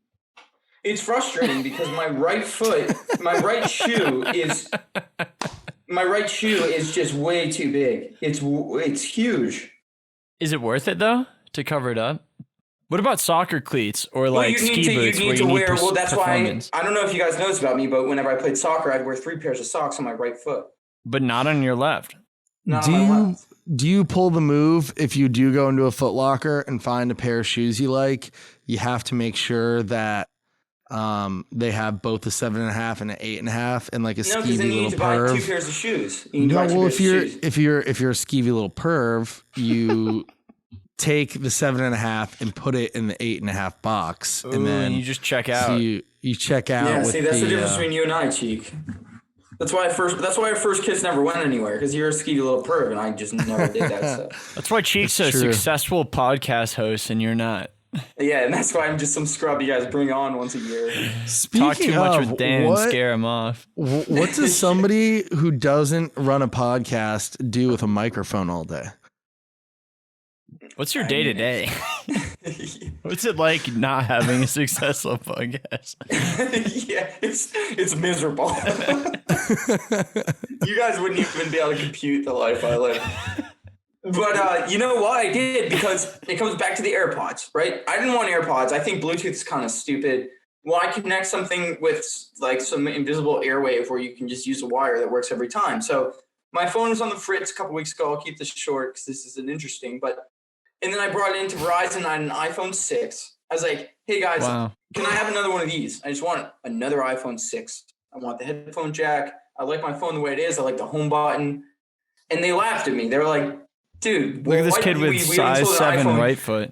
I know, this guy's gets little foot. We got little foot over here wants an iPhone 6. And I was like, well, I hate how you can't charge your phone and listen at the same time with these new phones. So I was like pretty upset about it. I was like, give me the closest thing you can give me to this phone. And so I got this new SE. It's worked out pretty well, like 7 out of 10 review.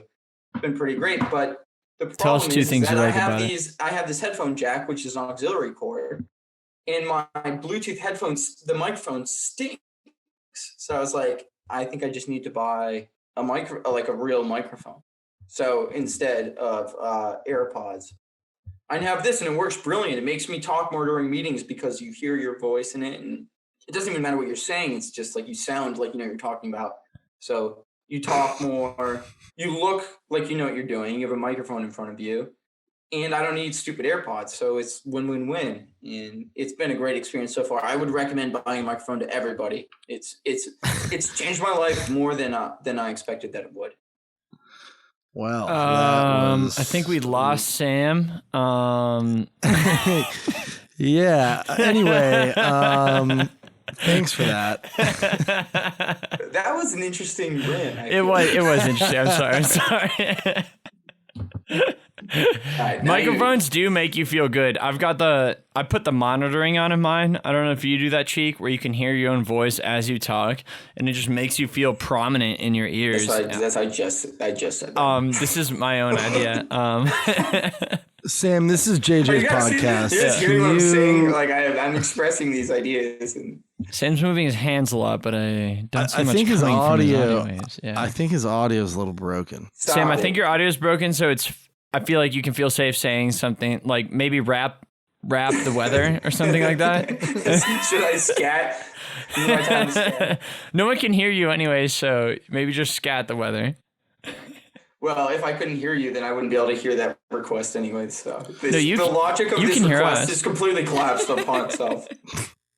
Sam, I do have one more question for you before you have to go. Wait, I have to go? You guys kicking me off? I really hope you enjoyed your first and last time. Come on. I've heard way weirder shit on this podcast than what I'm saying. No, it's your inability to do weird shit that we don't like. Yeah, sorry, I won't scat in public. It's just like one of my weird quirks. It's like, my right foot's small. I don't scat in public. It's like my tooth. Anyway, back to my question. How much money is Tums paying you for that plug in the background there? Oh, that's huge.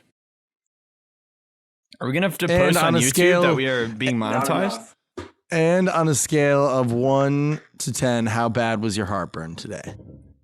Pretty bad. It's typically very bad. I take them before I run. I'm a big runner. Nice. What do you attribute to your heartburn? Well, beer. When you run, I think that, if you run like I do, Jay, I don't know if you're like a good runner or not, but I run like extremely fast. Okay. And when you're done running extremely fast, it naturally upsets your stomach. Like, for instance, I know a guy, Sean something, who ran a mile and then threw up when he was trying out for the soccer team. And so, like, sometimes if you're like completely out of shape, then your stomach gets upset when you run. And I run particularly fast, so I take Tums, but it's never been that bad where I puke. Like, that would be so embarrassing, but. Right. We don't give the viewers more context. Who's Sean? You can't just drop names like that. Do we use last names on the podcast? No, we make up last names or tell stories about said last names. All right, so a certain Cheek. He was trying out for I think it was in 8th grade, trying out for the JV soccer team. So that's impressive on its own right that he was doing that. When I was trying out for the varsity soccer team as a freshman or something, I walked out of my mom's Honda Odyssey in the back seat because I wasn't 100 pounds and I couldn't sit up front. So there's embarrassing things on both sides. But I'm pretty sure on that tryout, it was actually 1.5 miles. So yeah, and you lost 5 pounds. Wow. Okay. Oh, right. Okay. Speaking of treatment of professional athletes, Sean, do you feel like you were treated fairly in that situation?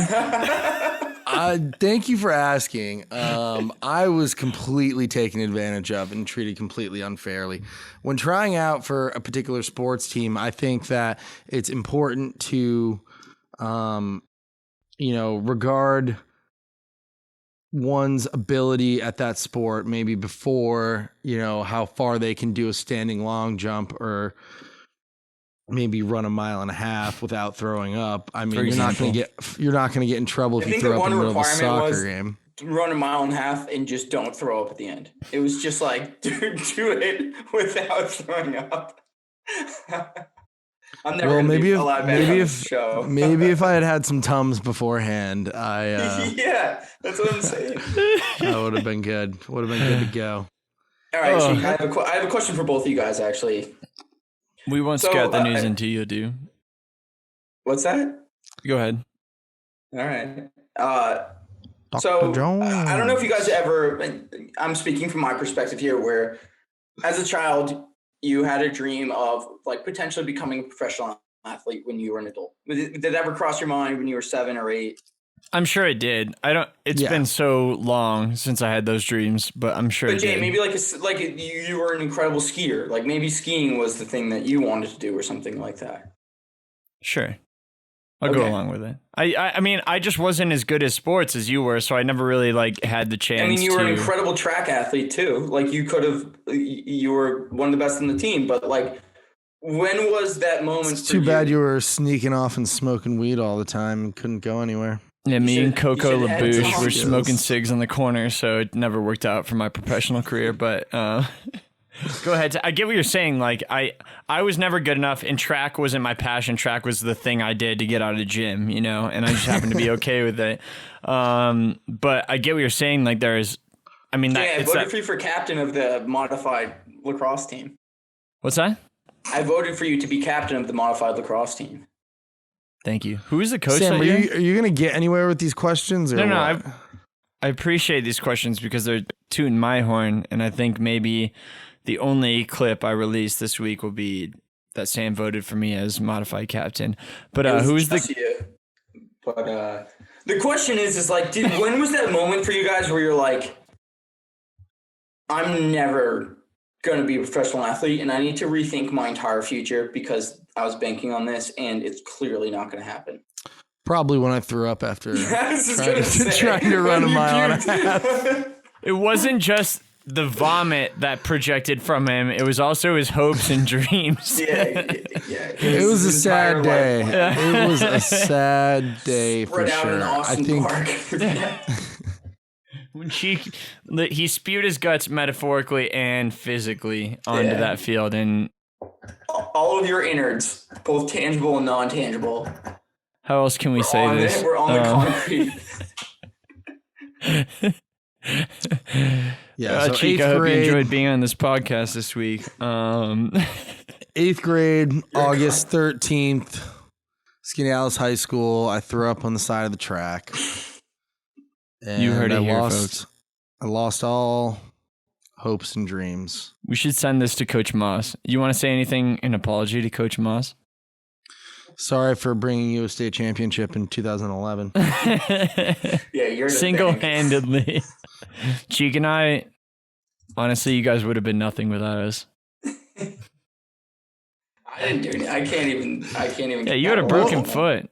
I'm gonna tell the story of probably my most humiliating moment as a soccer player, and I want you guys to try and think about maybe what were your most humiliating high school sports moments. You told mine on last podcast. I know all of hips. For me, it was. I think it was. What was the round of games? After you win the sectionals, before you qualify for states, there's like, you got to win regionals. I'm pretty sure halftime of the regionals game in 2011, I was a sophomore on the team, called up, no big deal. I didn't see a lot of playing time. Naturally, in those important games, I was on the bench a lot, and I used to hang out with Connor Gustafson and JJ and Ryan Higman a lot on the side bench. And we would always choose some sunflower seeds because we're bored. There's nothing to do. Like, we're watching the game. So we were chewing seeds one time and spitting them on the ground. This was the CNS game. I remember this.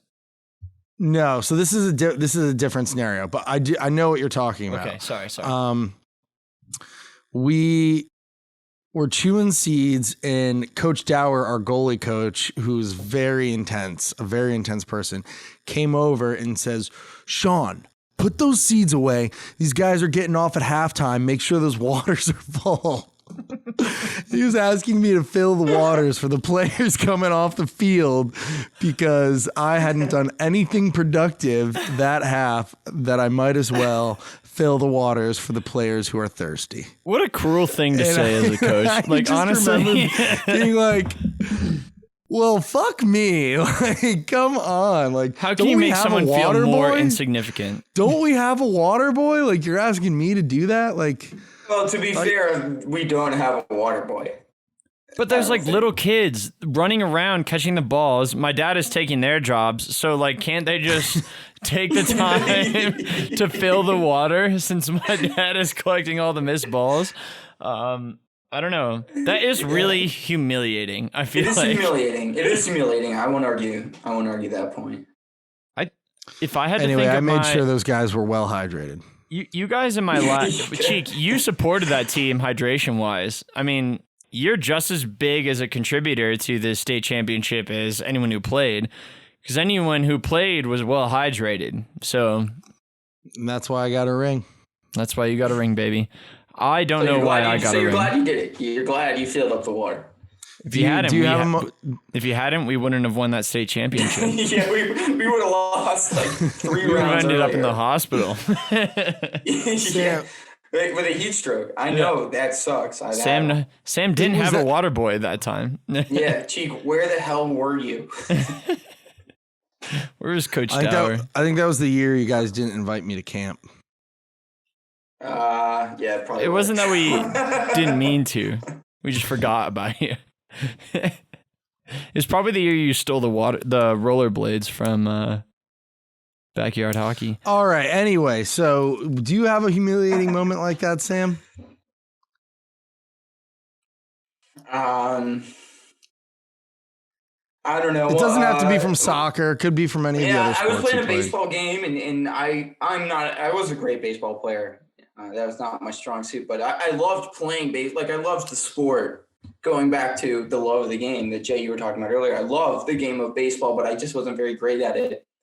And so I was playing right field naturally, and someone hit a pop fly to like right center, and I lost the ball in the air, and I had my glove up, and I was looking for it. And I started running the opposite direction that the ball was going. And then it landed in the outfield. And then that's probably the extent of the story. But I remember I told my mom I was so embarrassed the next day that I think I need to get my eyes checked because everything was blurry when I was looking for the ball. And I went into the eye doctor, and they were like, dude, you are completely fine. Look and elsewhere, so these glasses my are guy. like the lowest prescription. They're blue light. So my eyes are actually fine. But I think that I didn't have the gumption to just be like, I just fucked it up. I blew it. Imagine your dad's frustration in seeing that game. Like, the ball's coming to the right field. Like, my kid's going to make a big play. I was like subbing in the 7th inning. And he starts running the wrong way. Yeah. Okay, here's a quick topic. I don't know how much time we have left, but do you wish that your parents pushed you harder in sports as a kid? Or do you, I mean, answer for yourself, I don't know how hard or not hard they pushed you. Or do you appreciate that they didn't push you that hard and they just appreciated how you played and they were just happy that you were happy? I'm happy with how hard my parents pushed me. I think personally, like, being in team sports was very healthy, but having a goal of being a professional athlete would be less healthy. And therefore, like, I got that value from being in a team sport, and I miss high school sports a lot. But that goal of being a professional athlete wasn't realistic for me, and I don't think they didn't push me that way because of that. But like, it's just like they understood the value of it. And I don't know, like, if they had, well, Jay, say even you wouldn't have made it. Say you wouldn't have made it, even if they pushed you that hard. But say that you would have, gone on to play soccer on the collegiate level or something like that. Had you been pushed harder and trained like in individual drills by a parent or something like that? In hindsight, I really think that would play such a minimal role in my life. Anyone who harps on those things of the past, like, it ends at some point. If you're not a professional athlete, even if you are, that all ends at some point.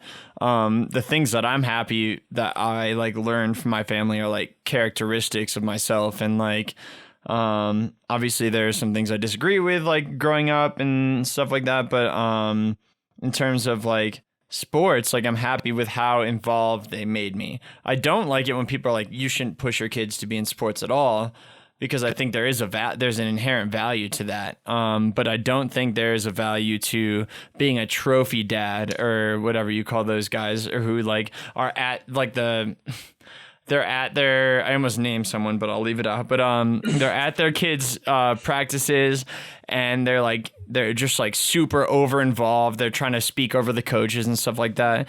I mean, my dad, I guess, in that regard is kind of like that. But he got caught up in games, but he wasn't. He wasn't trying to push me beyond on in your front yard, like tossing you like. Yeah. And stuff. Yeah, he wasn't like beating the shit out of me trying to like make me better. Yeah, I hope not. Yeah, but he was like he was overly proud of me, I guess. Like he was too proud of the minimal accomplishments I had in sports. But that's being a parent. But that's being a parent. Yeah. Proud of me when I missed the fly ball, Yeah. Bart lost all his hair over that. But I think What do you think, Cheek? I think I'm happy with the amount of pushing that my parents did. My dad definitely pushed a lot. Like, I mean, soccer was a very big part of his life growing up, and he wanted that for us as well. I mean, you know how much I played soccer growing up, always after the school season was over, go right into club. And there was never really an off season for soccer. I appreciate it. What I don't appreciate and what I kind of wish that he had done, maybe, freshman year of high school or something like that, or even before, is to really sit down and have a talk with your kid, with me, who, where you talk about the cost benefit analysis of how much work you're going to put into it is how much you're going to get out. I mean, obviously, you think that, but really laying it out there. I think it would have been very valuable. Like, listen, you're in 8th grade right now. If you have dreams of playing any sport at a more competitive level past high school, this is what you need to do to accomplish that. Like, maybe that would have been a conversation if I had showed more skill or more natural passion for it, which I think I did, but it was never like, listen, if you want to go out and play college soccer, you need to be in the weight room. You need to be making muscle gains. You need to be, and I think this is something that maybe you can speak to as well, because I know that you had big dreams of playing college soccer as well, but I don't remember anywhere along the line, be it our coaches or our parents, telling us, if you want to get to this level, this is what you're going to have to do to be there. You know what I mean? Yeah. So I think you need to be able to recognize how much passion does your kid have for a sport? Is there the natural ability there for them to succeed? And maybe if those things are in line, you need to have a very candid conversation. Like, I would love to help you achieve your highest goals. This is what needs to happen. But nobody was ever telling me that. I mean, yeah. I mean, I think we're all subject to this growing up in a small town, is that in high school, I was like, of course I'm going to play college soccer. But, because you're playing soccer now, and you're like, it will just progress in that trajectory. Yeah. Right. And I was like, I don't mean to toot my horn. I was like pulled up early. I was like one of the better players on the team. And I was like, yeah, like, of course. And then you don't realize that growing up in a small town in upstate New York, that I showed up and I tried out for the team at the school that I went to, and all these kids were so much bigger than me. They were so much fitter than me and stronger than me. And the world is so much bigger than Skinny Alice. Right. Yeah. And I was like, yeah, I'll go, like, maybe I won't do D1, but like D2, D3, 100%. And I was just not prepared for the level of competition. I wasn't expecting it. And maybe if I knew that, maybe, Cheek, you're right. Like, maybe I would have gone to the gym. Maybe I would have, worked out, or like, practiced my left foot on my own time or something like that. But I was just not aware of the level of talent that was there. Well, it's probably like, that's probably a reason that a lot more city teams produce top tier athletes. If you're not talking about, obviously there's like your private school input where like, there are these smart adults who are feeding into your education as an athlete and pushing you forward. But a lot of city teams produce those athletes because they have this more globalistic perspective of what it takes to be good. And like you go to a Denver city school or a bigger city like a New York City school where you're all of a sudden playing against these people who play against like you're making it out of a larger field. It's pushing you through a larger field. And like maybe if I was aware, like field. to me, it was like, yeah, like I'm one of the better players on the team. Like what else can I do? But if I was playing with a guy that was like, if I was playing with guys that were destined for D1 or something like that, You push yourself more. Coming from the perspective of like, yeah, I'm just an average soccer player. If I want to make anything of myself, I need to go to the gym. I need to, practice my left foot. I need to, do things on my own time that's not involved with practice and things like that, which I just didn't do at all. And that's not to say that I could have done that had I done those things, but I would have at least been conscious of the fact that I need to be better than I was. I also think it's a catch-22 perspective because like a lot of people who are very successful have these inadequacy complexes, and they're always trying to prove someone wrong, prove themselves right to someone else.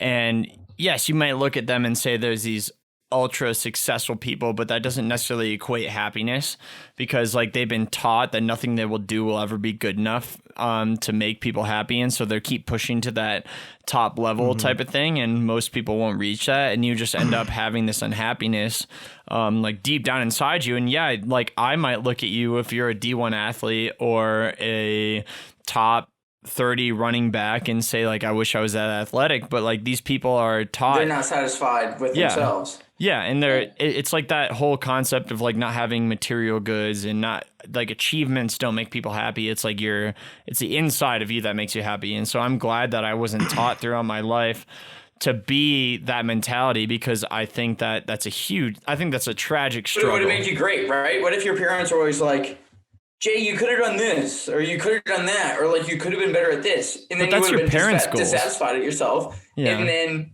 you would have been better. Like I think about that at golf. Like I wish that I was introduced to golf early, and now golf during quarantine has become one of the most important things in my life. Yeah, I went out and played 18 yesterday, and I played the round of the summer for me. I played really fucking well. That's awesome. How'd you shoot? What'd you shoot? Horn. Shot an 89 at Burlington Country Club. It's a classic Donald Ross course. I have no idea. Yeah, what does that mean? It's a course designer. Within the world of golf, there are a few very big names for course designers. Donald Ross being one of them.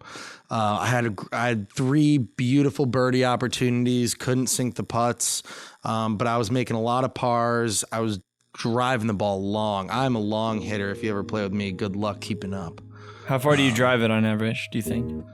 Probably 290, something like that, if I'm hitting the ball straight.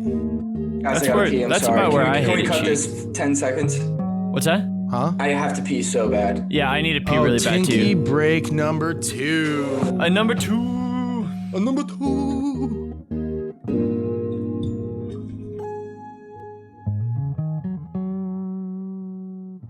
Well, welcome back. We all just emptied our little hot air balloons. We're back down to earth.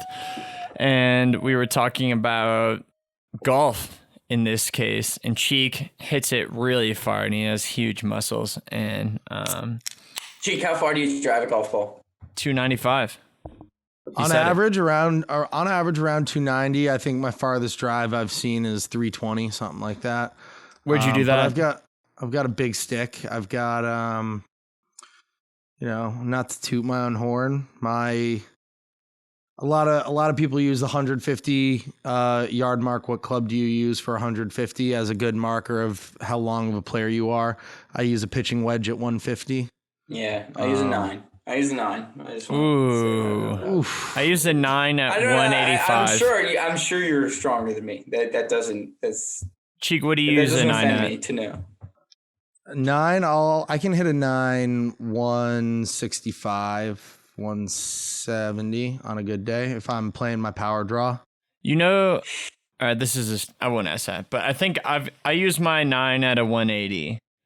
But I hit my short Really? clubs way longer than I hit my long clubs, if that makes any sense, proportionally compared to what you're supposed to hit them. Yeah, it just means you're not optimizing the long clubs. And I think a lot of people Yeah. have that struggle too, that you haven't figured out the proper swing, or you're not, making pure contact or whatever it may be. It's a lot easier to optimize the length of a shorter stick than it is a longer stick. Yeah. My Jay, I think your height probably contributes. My Absolutely. little brother is a great golfer. He hits his pitching wedge like 175, 180. It's unbelievable. That's crazy. Yeah. And like he's much taller than me, but he's not a built person, but he can just rip his wedges. Length is a huge thing there. I mean, You got longer pendulum. the Same velocity, reason a long driver right, works. right. Yeah, exactly. That's why DeChambeau is messing around with bringing in the longest legal shaft that you can hit with the driver, because theoretically, if you optimize that swing, you can make the ball go farther with a longer shaft. Less control, The more analytics of power. sports, full circle. We talked about that. And Dan's coming back on right now. Cue Dan. Yeah. I can't believe he actually Irish goodbye'd us. Well, he didn't message us. He messaged us in the chat. Yeah, I know. I just Said- can't see that far. My eyesight's not good enough. And to be fair, he said he needs to go 7:30, and he just at 7:30. Well, He we've had a lot of people that were like, I have so and so time, and they end up staying like, I mean, everyone we've had stays 15 to 20 minutes longer. So, while we're on the topic of sports, Sam, I don't know if you're a loyal listener or not, but we love tying movies back into our conversation. Give me your top 3 sports movies of all time. Wow. So I'm not a big movie watcher, but I will say I'll just name the 3 sports movies that come to my mind first. Like Mike with Lil Bow Wow. ew. I don't want to say Remember the Titans because that's so cliche, but let me think. I mean, Space Jam, 100%. I was hoping you'd bring that up. And then the third one is probably Kicking Screaming with Oh, That is a great mention. What are you, a robot? what are you, Robot Woman? looks like they're building some kind of superhuman or It mega looks like they're human. building some sort of mega person. Yeah, that's what it is. What's the line where he's really into it and he's yelling at Ditka? He's like, "You're not my assistant coach. You're a juice box boy. Go give me a juice box. Hey, juice box boy. Go give me a Everyone juice wave box. goodbye to Juice Box Boy. Parents too.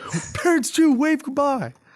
Bob, tuck your shirt in. Show You some know what's interesting respect. is that is one of my, you know how you have like favorite movies that are like critically acclaimed and you have favorite movies that are just like stupid. Yeah, you have your And that's guilty one of my- pleasures.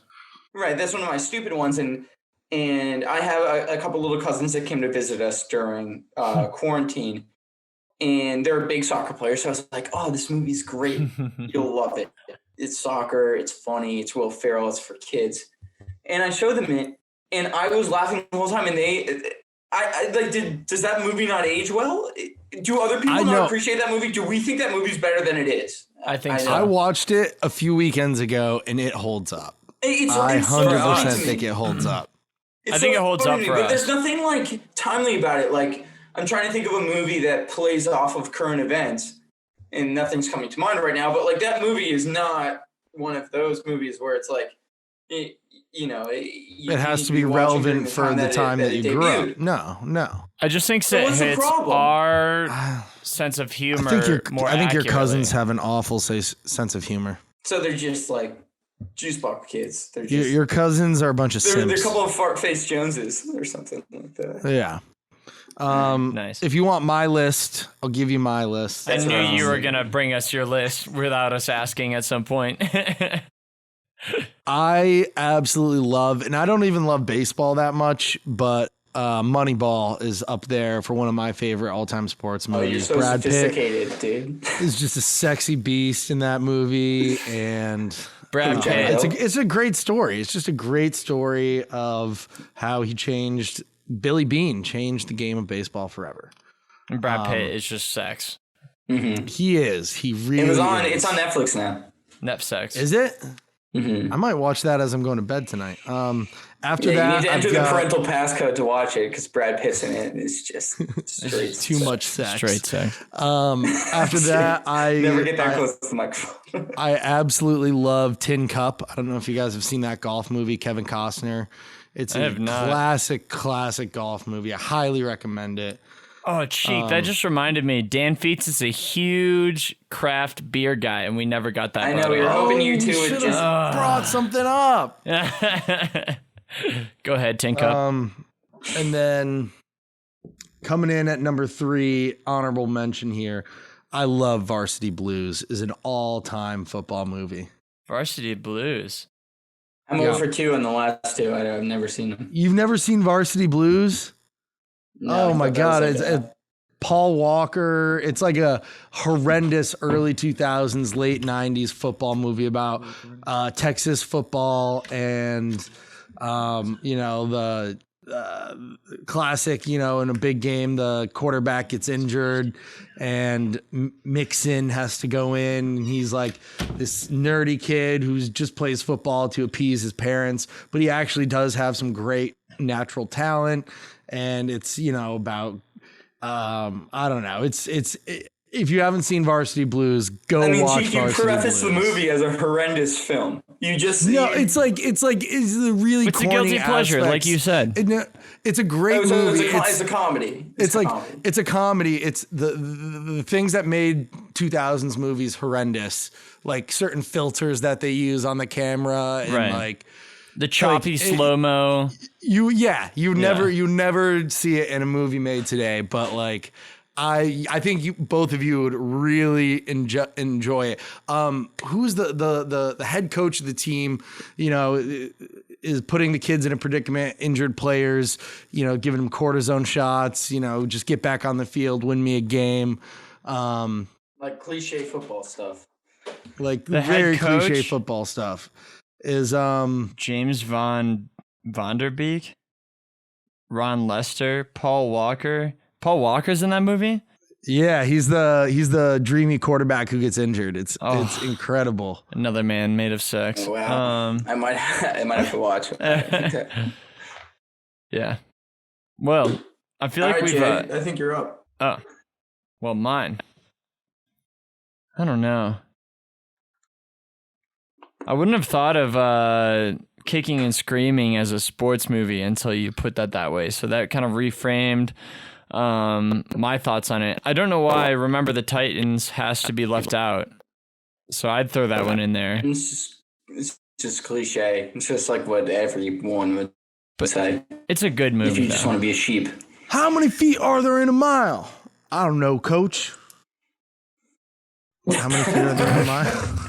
5,082. You pick up that football and you run every goddamn one of them. You're killing me, Petey. Killing me.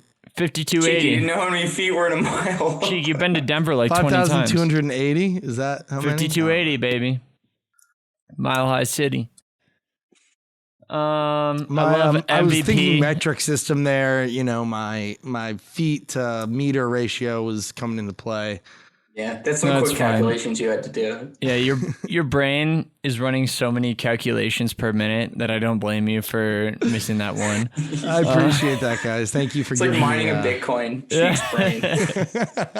You got what is that technology in Bitcoin, like chain link integration? Steam coming out of my ear. Yeah, chain something. Double chain hybrid technology running in Cheek's forehead alone. But yeah, MVP, most valuable primate. She's the man. Ooh, MVP. Yeah, we totally forgot about the dog movies. Airbud. Yeah. The animal movies. We forgot about the animals. I thought you cared about the environment, guys. Like this kid comes home crying, and then the dad's like, "Son, how did you get cut from the volleyball team?" And the kid's like, "Dad, there was this dog that was spiking everything." They gave my spot to a dog. Jason's dog, the golden retriever they just got? That's like what our hypothetical sports dads would have said when we got cut. from the team because this golden freaking like retriever. purebred golden retriever just spiking balls down our throat. Dad. What sport was the original Airbud? I think it was soccer. Yeah, I mean, I thought it was like that's frisbee not my golf. I don't expertise. know. I couldn't tell you. It's probably fetching. I don't know. I think that's all we should do. But the last thing I'd like to hear is Sam, our temporary co-host,